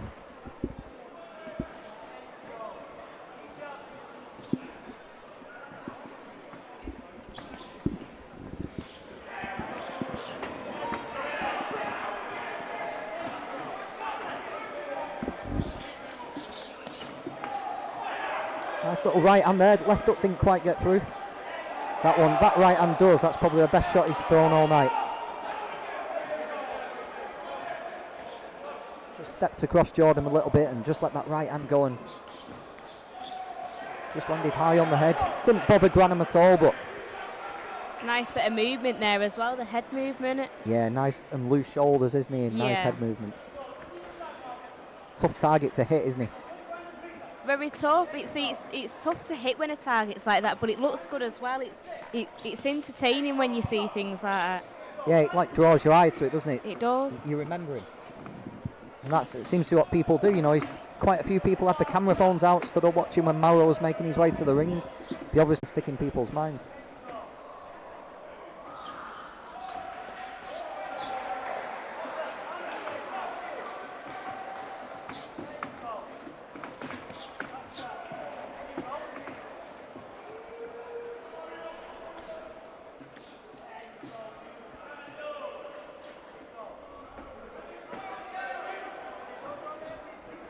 Jordan GRANNUM struggling to land pretty much anything. The last couple of rounds. A little bit of bruising on Mauro's forehead, isn't there? But I'm not sure if that came from in the first round when he just bumped head.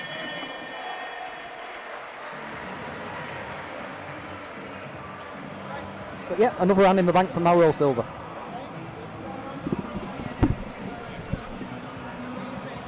And if you've been watching the stream, if you just want to drop us a, comment in, let us know what you think was the best fight so far. Do you have a favourite fight so far, John? Favourite fight so far tonight, I thought Tom Rafferty against EMILOV was good. And I also thought Tatenda Mangombe was really good, beating Lewis Wood. So yeah, a couple tonight, but who knows, the big man's up next, isn't he? Pete Naylor, maybe the best is yet to come. 10 seconds, corners. As it is, we've got the fourth round of Mauro Silva against Jordan GRANNUM. Seconds out for the fourth and final round.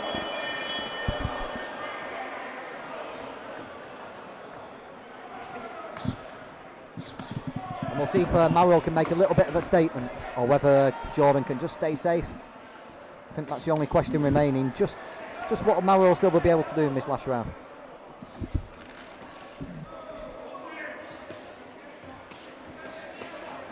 Nice little combo there from Silva. Yeah, it was a elite little combination there.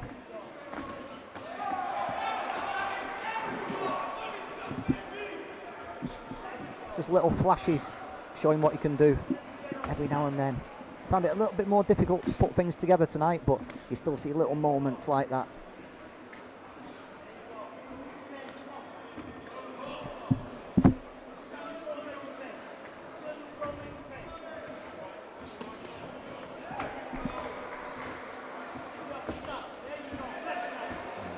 right hand there from Silva.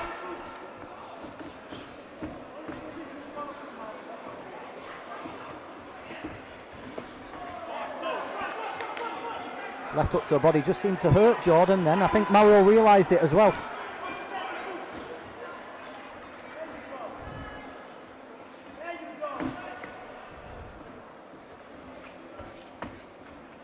Just got on his bike, Jordan, just making it difficult for Mauro to land a follow-up shot.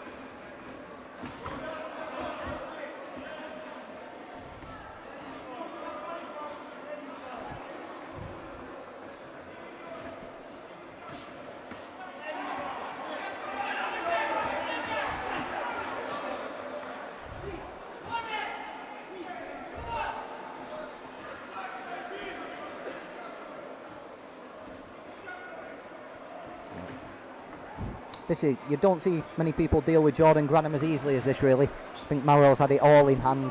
He might be a little bit frustrated, but he wasn't able to land anything spectacular. He's been caught with the odd tiny little jab and just got caught with one there. But I think he's had this pretty much his own way. We don't see many people deal with Jordan quite as easily as this.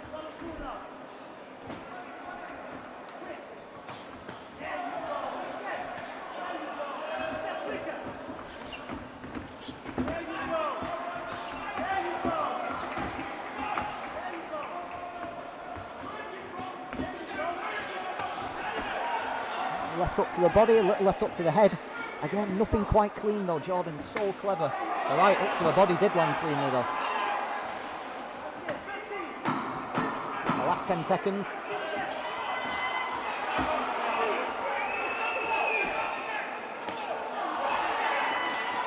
Straight. You see a final little flurry there, but Tried to get that finish there right at the end of that round. yeah, he tried. He stepped it up the tempo, looked for a finish, but you've got to do so well to get Jordan Grannum out there. But as it is, Mauro Silva dominates Jordan Grannum, 40-36. Wait for the official score, but on he goes. I enjoyed that. Entertaining.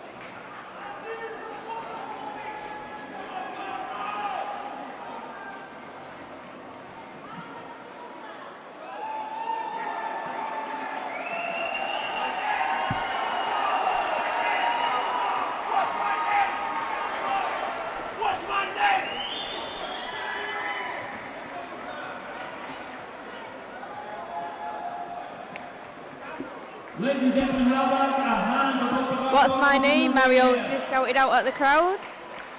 Well, he's about to hear his name in a second. boxing A-star referee Steve Gray scores the contest 40 points to 36 points in favor of your winner, Super Mario Silva. There we go, Mauro Silva, 40-36. Dealt with Jordan Grannum, passed that test pretty comfortably, and on to the next one.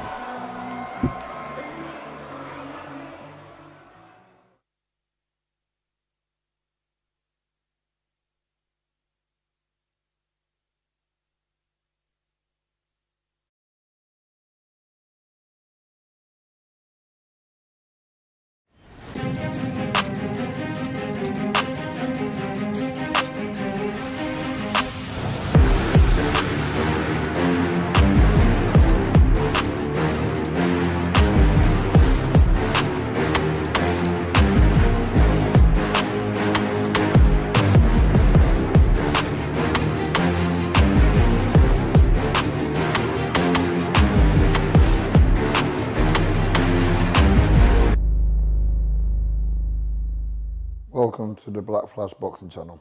Let's keep it real today. Today's topic, we're going to talk about trainers. Okay, different many ways of training fighters and how we do it. But for me,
Pete the Problem Naylor.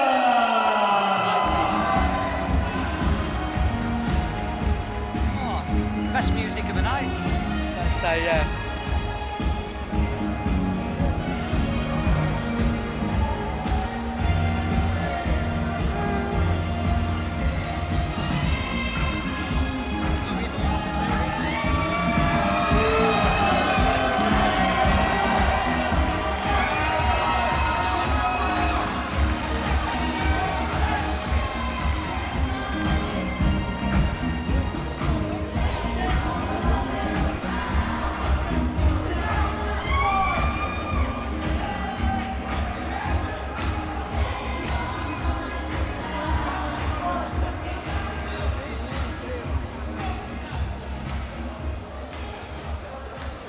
Ladies and gentlemen, our main event contest of the evening is 6 3-minute rounds in the heavyweight division. Your officials, steward in charge, Andy Cranley, your timekeeper will be Phil Morris, your referee in charge of the action will be Jamie Kirkpatrick. And now to meet the boxers, introducing to you first, fighting out of the blue corner wearing the white and blue trunks, he weighed in 18 stone, 8 pounds 4 ounces. He comes to the ring with 2 wins, 4 defeats, 1 win, coming by way of KO. Please welcome from Halifax, Yorkshire, RHYS, Kaney.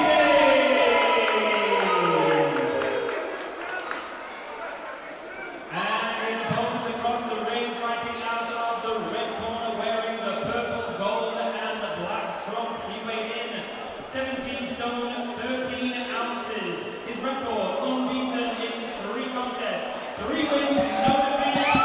He comes to us via Bradford. Please welcome Pete the Problem.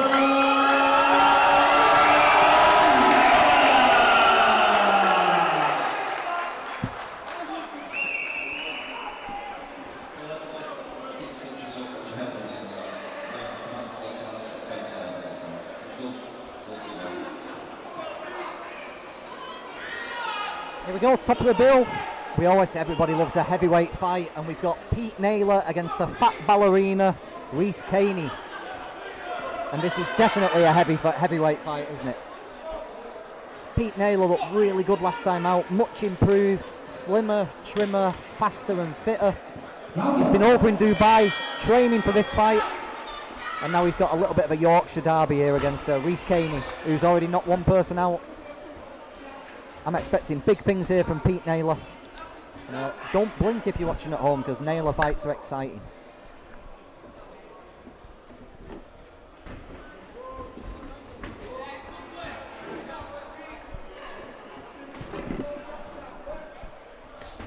We've got Harry Judd back in the commentary booth for this eagerly anticipated by me anyway main event. I like Naylor. Yeah. What have you made of him so far, and what are you looking forward to? I really like his work rate, really. For a heavy guy, it's a very good pressure fighter. As you can see here, already on the front foot. But he does, compared to his debut against Jake Darnell, and then that fight we had with Lamar Griggs, he's calmed down so much and thinking about his work so much. What are you most impressed with Naylor? What you've seen? I think he's thoroughly entertaining to watch. But do you know what I'm impressed with? His commitment to get better. Yes. He's 37 years old. I'm sure he could sell a bundle of tickets on small hall shows in Yorkshire. But he's really put himself through a fitness routine to get better. And a really nice guy. That does help. Yeah, he's good funny. We had him on commentary after his last fight. And I bet he was fantastic on that. He was really good. And he looks a big intimidating guy, but he's a big bear, isn't he? Yeah, exactly. And he certainly understands where he is in his career, and he certainly takes everything on board. And yeah, he's been in for some tough fights. So looking forward to this one. Very explosive when he lets go. Yes, he does. Yes, I don't know what I'd do if a man that size came running at me, especially with the hand speed and yeah, the velocity he puts in his punches. The fat ballerina. Sorry, when I heard you say that earlier, that is his actual nickname. Yeah. RHYS Kaney, big guy himself, but actually moves quite well. You know, holds himself together, knows what he's doing. True to his name. Certainly true to his name. He knows exactly what he's doing, doesn't he? You know, knows the job. Oh yeah, definitely not very afraid to fight. I mean, look, come forward at the moment. I'd like to see a few more shots by him, but it tucks up really well as well. Yeah, he's beat Lamar Griggs as well. Yeah. Also got a stoppage on his debut, so. Great work there from him though. Nice little shot inside, yeah. So Naylor's fighting someone who's got a bit of ambition himself. You know, he's not fully into journeyman mode yet. Great movement from Kaney though. Great way to get out of range there.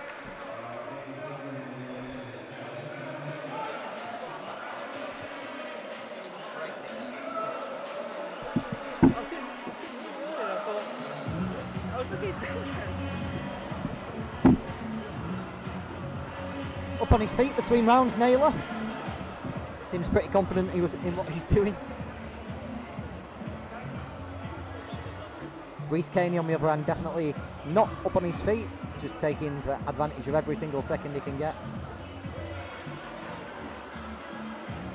Yeah, so it's different how boxers like to handle the corner. Some like to stay in and stand, and obviously sometimes I guess when you sit down you're vulnerable to being seized up after a round like that. So some fighters obviously take the corner work differently.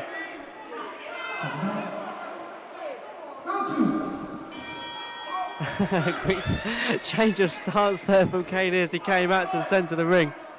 Very confident, obviously. Yeah, he knows what he's doing. Yeah, definitely. I didn't know what to expect. I've never seen RHYS Kaney before, but see that explosive work there. Big from Pete Naylor. Big, powerful, strong man, yes, isn't he? Is, takes a jab there from Kaney. Bit scrappy at times, but yeah, when he sort of settles down and plants his feet, he really does land those punches really well. Spent plenty of time sparring with Dave Allen. Yeah, what sparring that is for him. I bet those were some hefty rounds as well. Two big, strong guys, especially Dave Allen.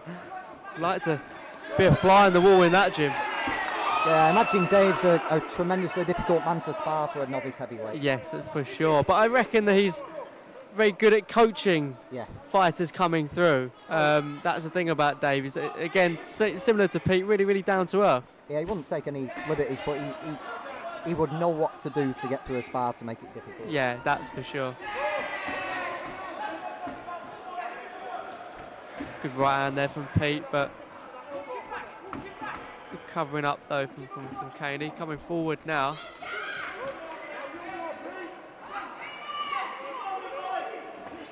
Like to see a bit more work from Pete, sort of standing off here in range. Be a good chance to get some shots off, see? And there we go. Now work him in the corner. And yeah, this is where he wants him, isn't it? Now he's finally got him there, he's got to let his hands go. Good work though from Kaney there, I must say. Waited and threw that uppercut counter shot straight away when he was able to. I just wonder if Naylor felt something over in that corner before where Kaney landed a nice little uppercut, didn't he? Yeah. So I just wonder if he felt something that made him a little bit wary about wading in. Yeah, of course. I think that's definitely right. You don't want to get your chin up and throw religiously. I think you need to do it strategically. But look, we need to see some action here. We need to see him throw a bit more. And here we go, in the corner as well. Now, this is the time we should be flowing shots now.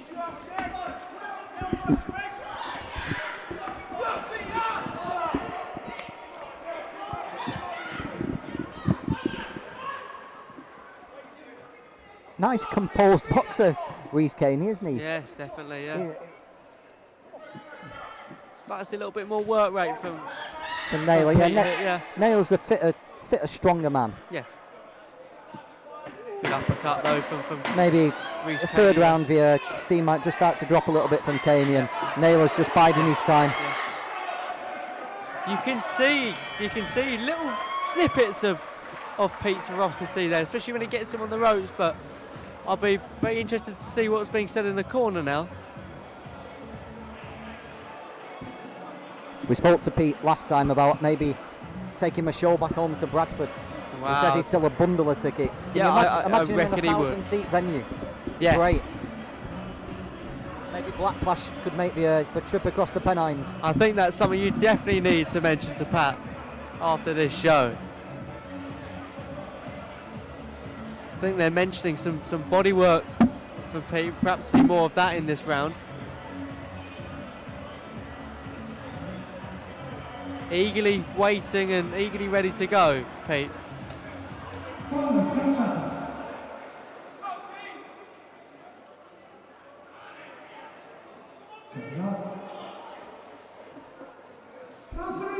we go, third round.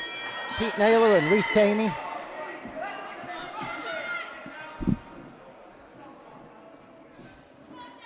Entertaining stuff so far. Let's see if Pete can just put a little bit more snap in his punches, Body get them off a shot little there. bit quicker, and let's see if Kaney can. He's clearly got skills. Let's see if he decides to use them a little bit more than he has done. Good work there from RHYS Kaney, and also tucked up really well when Pete tried to counter that. So great jab though. That's a fantastic jab that from Pete. Yeah, Pete Naylor effective on the back foot, moving round. When you've got that explosiveness, it can make up for a lack of reach, can't it? Yeah. And that jab it was a nice jab. He just timed it perfectly, leapt into it, and was back out of range before Kaney could do anything. Yeah, threw it right from the shoulder as well. And again, he's just popping it out really well at the moment.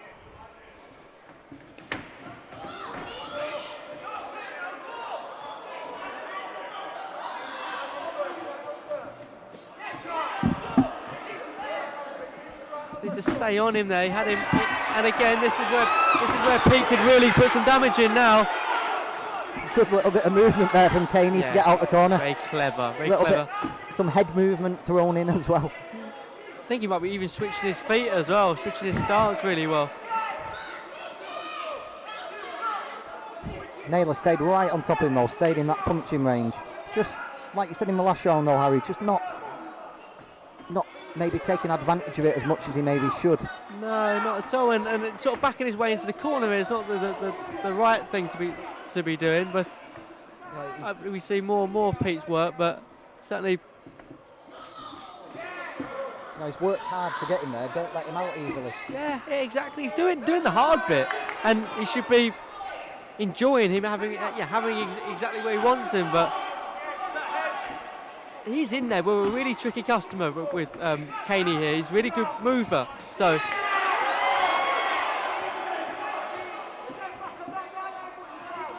Shot there from RHYS as well, but a good flowy back from Pete Naylor. He's got him here now. Maybe work some body work there. Yeah, it's clever again. He landed a little left hand on the inside, Kane. He got landed like the last shot of a little exchange and then moved out. But this is better from Naylor now. Yeah. Just like to see more work in this part of the give us fight another here. phase.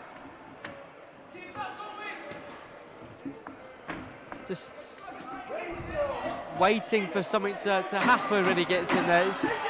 The onus is on Pete to get the work done when he has him in those corners and things. Very slippery customer though, isn't he? Yes, he definitely is. Didn't see much of a body work his corner were asking for. Yeah. Same as the last round. I mentioned that before the round before. They want more of that.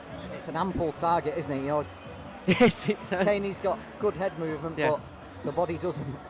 No, that's for sure, and it'll slow him down eventually. It'll slow him down if he works to the body. So work downstairs more. Yeah, take away those legs. Still highly attended. We've got a lot of people still here for the main event, which is always good. Like you said, Pete's a huge ticket seller, and it's been another successful night, hasn't it? Yeah, I've enjoyed it. The fights have been good right the way down. only a couple, like George KILLEEN had his way with MJ Hall, Mauro Silva had his way with Jordan GRANNUM. But apart from that, everything else has been evenly matched. We've had a couple of shocks, which is always good. Leighton Collymore got his first professional stoppage. Artem Kasparian looked like a real horrible task for anyone to face. And now we've got heavyweights topping the bill, so something for everybody. Definitely.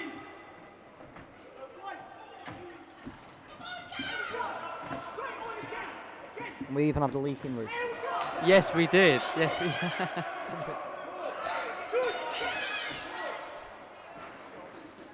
Great work there from Pete. Now, just again a phase two, perhaps when you got him. Just used his forehand to get him back in the corner and then great movement though again. from RHYS there. Just switched his body and put Pete into the corner and got himself out there really well. It's like a cupping shot. I think it got a big reaction from the corner, but I think Kaney was already on his way out and it landed.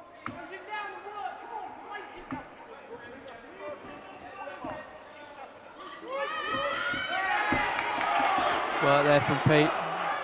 Great defensive work there.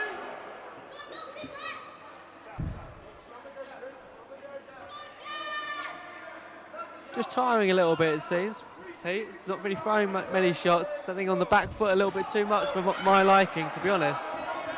There's a great right hand though. Yeah, and then just follows Kaney round in a circle. Yeah, again. exactly. There should be a phase two. You're exactly right there.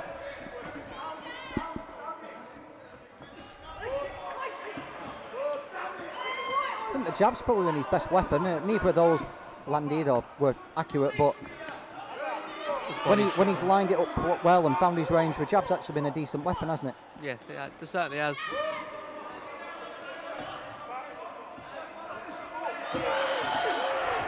Two swing and a misses there from Pete, but like we've said time and time again, RHYS is a terrific mover, especially for the size of him. Yeah, he's not the body beautiful, but he definitely knows his way around the ring. He's got exactly. decent head movement. That his nickname is certainly ringing true. Good work from Pete. I don't think he could do a pirouette. I won't ask him. I'll certainly leave that up to you. Or a standing split. I don't even know what one of those is.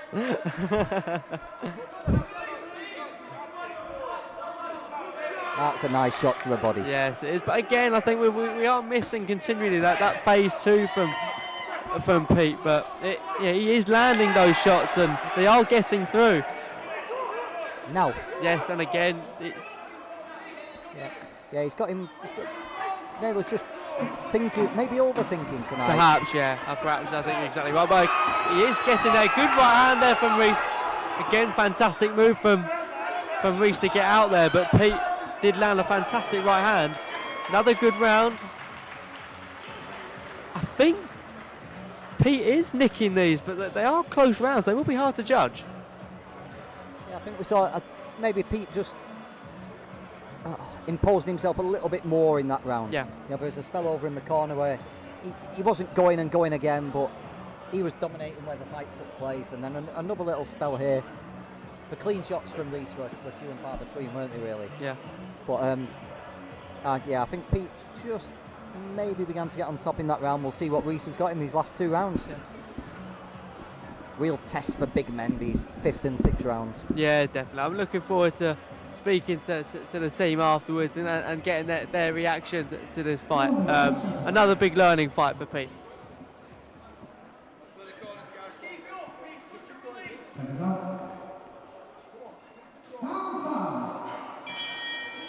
Here we go, 5th round. East Kaney and Pete Naylor. Unbeaten Pete Naylor. Looking to go 4-0.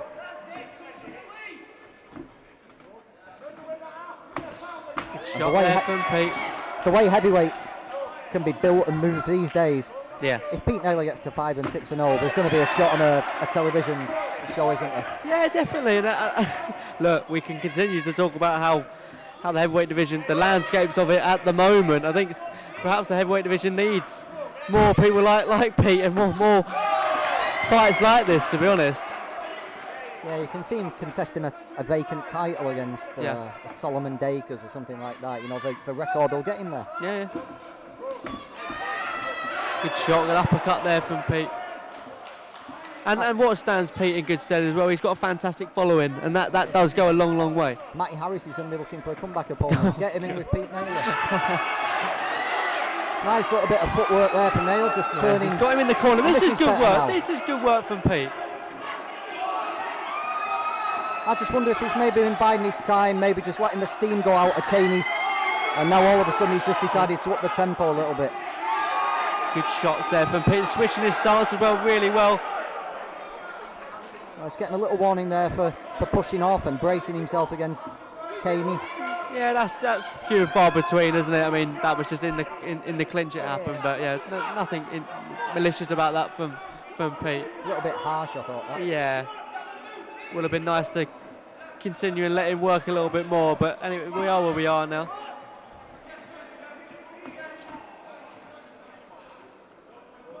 Pete just needs to continue to move and switch his movement as well. Don't get drawn into that corner. Really turned into those right hands. Yeah, they are. He put the knuckle down as well, turning over those fists. I think Kaney probably took him on the back of the gloves, didn't he? But there were some intent there from Pete Naylor. Switch of stance there from Pete, but RHYS certainly still with a spring in his step as well.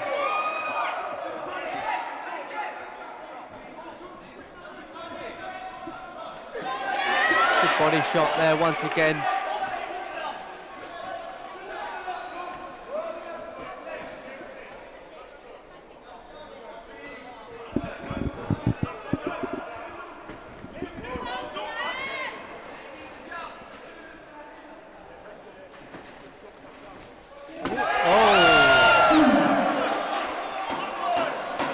No, feet just got tangled up.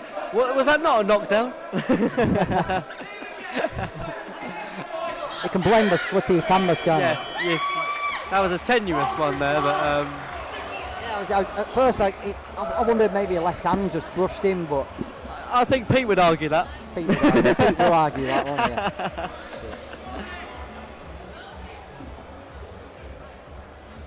But final round coming up, yeah, it looks like Pete's timed this pretty well, you know.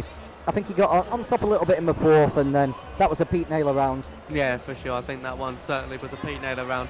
It's probably, if there were a couple of difficult to score rounds in the first three, I think Pete's probably just put the seal on it. Unless RHYS Kaney decides to rage off his stool. I think activity, is it key still for Pete? Are we expecting to see him at the next Black Flash show, which I believe is not too far away? It's not been an official announcement, but yeah, I'd get him out again. Keep him moving, keep him going. Oh, he's 37 years old. If he was going to get any kind of, you know, if they are going to move into an area or any kind of title, then he's got to stay busy, hasn't he? So a little bit of talking there before the sixth round. I wonder if we might get some action. Traded jabs. Big right hand from Naylor. Got there. Come on, Pete. Just certainly give it a little bit more. Great flurry of work there.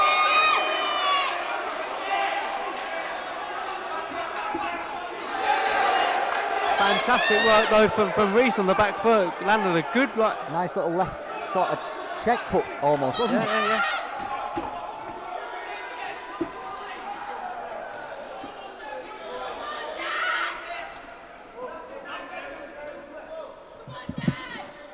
Yeah, those early rounds, it looks like Pete was just thinking about the later rounds. You know, just saving his energy, because he's definitely up the tempo in 4, 5 and 6. Perhaps he heard our commentary. I think that might have been it.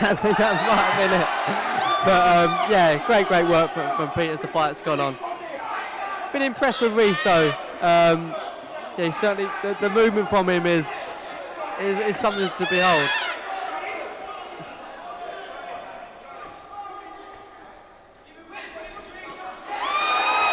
Oh, good body work. That hurt Pete there. That centre body shot. Yeah, picked it right down the centre, didn't it? It was like almost an uppercut, and that's the first time we've seen a reaction from RHYS, isn't it? Yeah, bit of a wince there from RHYS. That definitely connected. Definitely got on his bike since. I think Pete's realised that as well.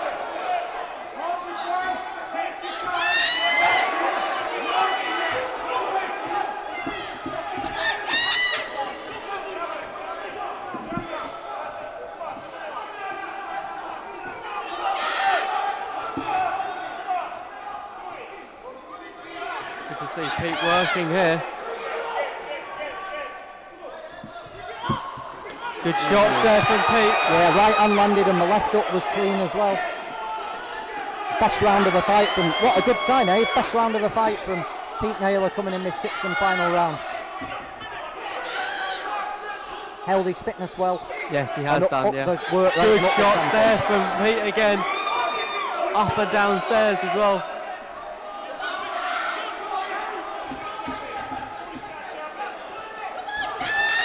Good jab there from Pete. Certainly a second wind has come in this last round. Come on, Dad, we hear shouts from the crowd as well. How about that stepping around then, like a Pete Ricky happened, just stepping around. It's a great end to the fight, this. If Pete could just continue this pressure. Yeah, Pete Naylor up the tempo really well then in the last 3 rounds. Yeah, fantastic. Yeah, well done, Pete. And well done, RHYS Kaney as well. I'd like to see RHYS again for a test for any 4-6 round heavyweight. I thought it was pretty good. But yeah, Pete Naylor's definitely won that. Good wave to the crowd here. Lots of fans and lots of family members in attendance. It must be some feeling to have that many people come to watch you fight. Just get the official announcement from Aki Kareem. Yeah. If you could pick and choose a couple of those early rounds, Pete Naylor definitely cemented, rubber stamped the win in the last 3, I felt. Yeah, I think you're exactly right.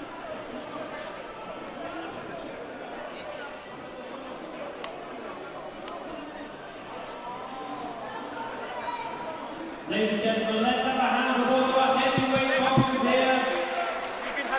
After 6 rounds of boxing, referee Jamie Kirkpatrick scores about 60 points to 54 points in favour of your winner from Bradford.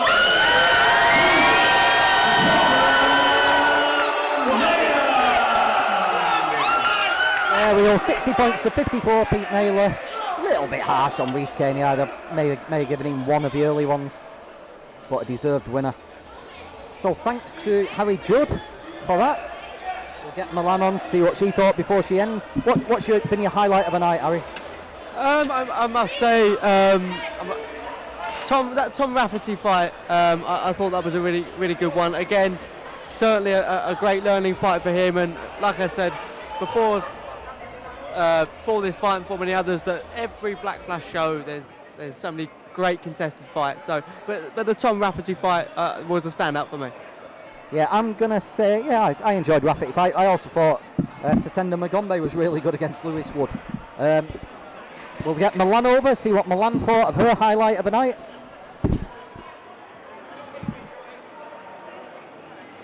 Another good Black Flash show, Milan. What's your highlight of the night tonight? My highlight of the night Yes. had to be LEYTON Collymore. You enjoyed that? Yeah, I really did. Yeah, getting the stoppage against FRANE RADNIC. Yeah, a good fight then as well with Pete Naylor. He's a character, Pete Naylor, isn't he? We enjoy him. He's one to watch, and if you go back to when we was at the Leisure Centre that time, and you looked at Pete's performance then, and you look at it now, So it's much like better. 2 different people. So much better. Brilliant. It's his mobility now. He's moving around. I mean, when we seen him at the Leisure Centre, he was gasping at every set. He still won, but he was definitely struggling. Hard work, wasn't it? Now, Yeah. I believe you want to do the rundown of tonight's results, Milan? Oh, don't worry. Right, I'll give him you. So we got Adam RASOOL got upset by Jaf Foray. ARTJOM Kasparian. Sorry, little bit of a technical problem there. Yeah, ARTJOM Kasparian beat Bradley Davis. George KILLEEN beat MJ Hall. Tatenda Mangombe sprung the shock and beat Lewis Wood on points. Leighton Collymore got his first stoppage against FRANE RADNIC. Tom Rafferty and Angel EMILOV was probably fight of the night. Tom got a decision. MAURO Silva beat GRANNUM, and you've just seen Pete Naylor beat RHYS Kaney. So thanks for sticking with us tonight. Thanks for watching from all over the world. Thanks from me. Thanks from me as well. And we'll see you next time. See you later.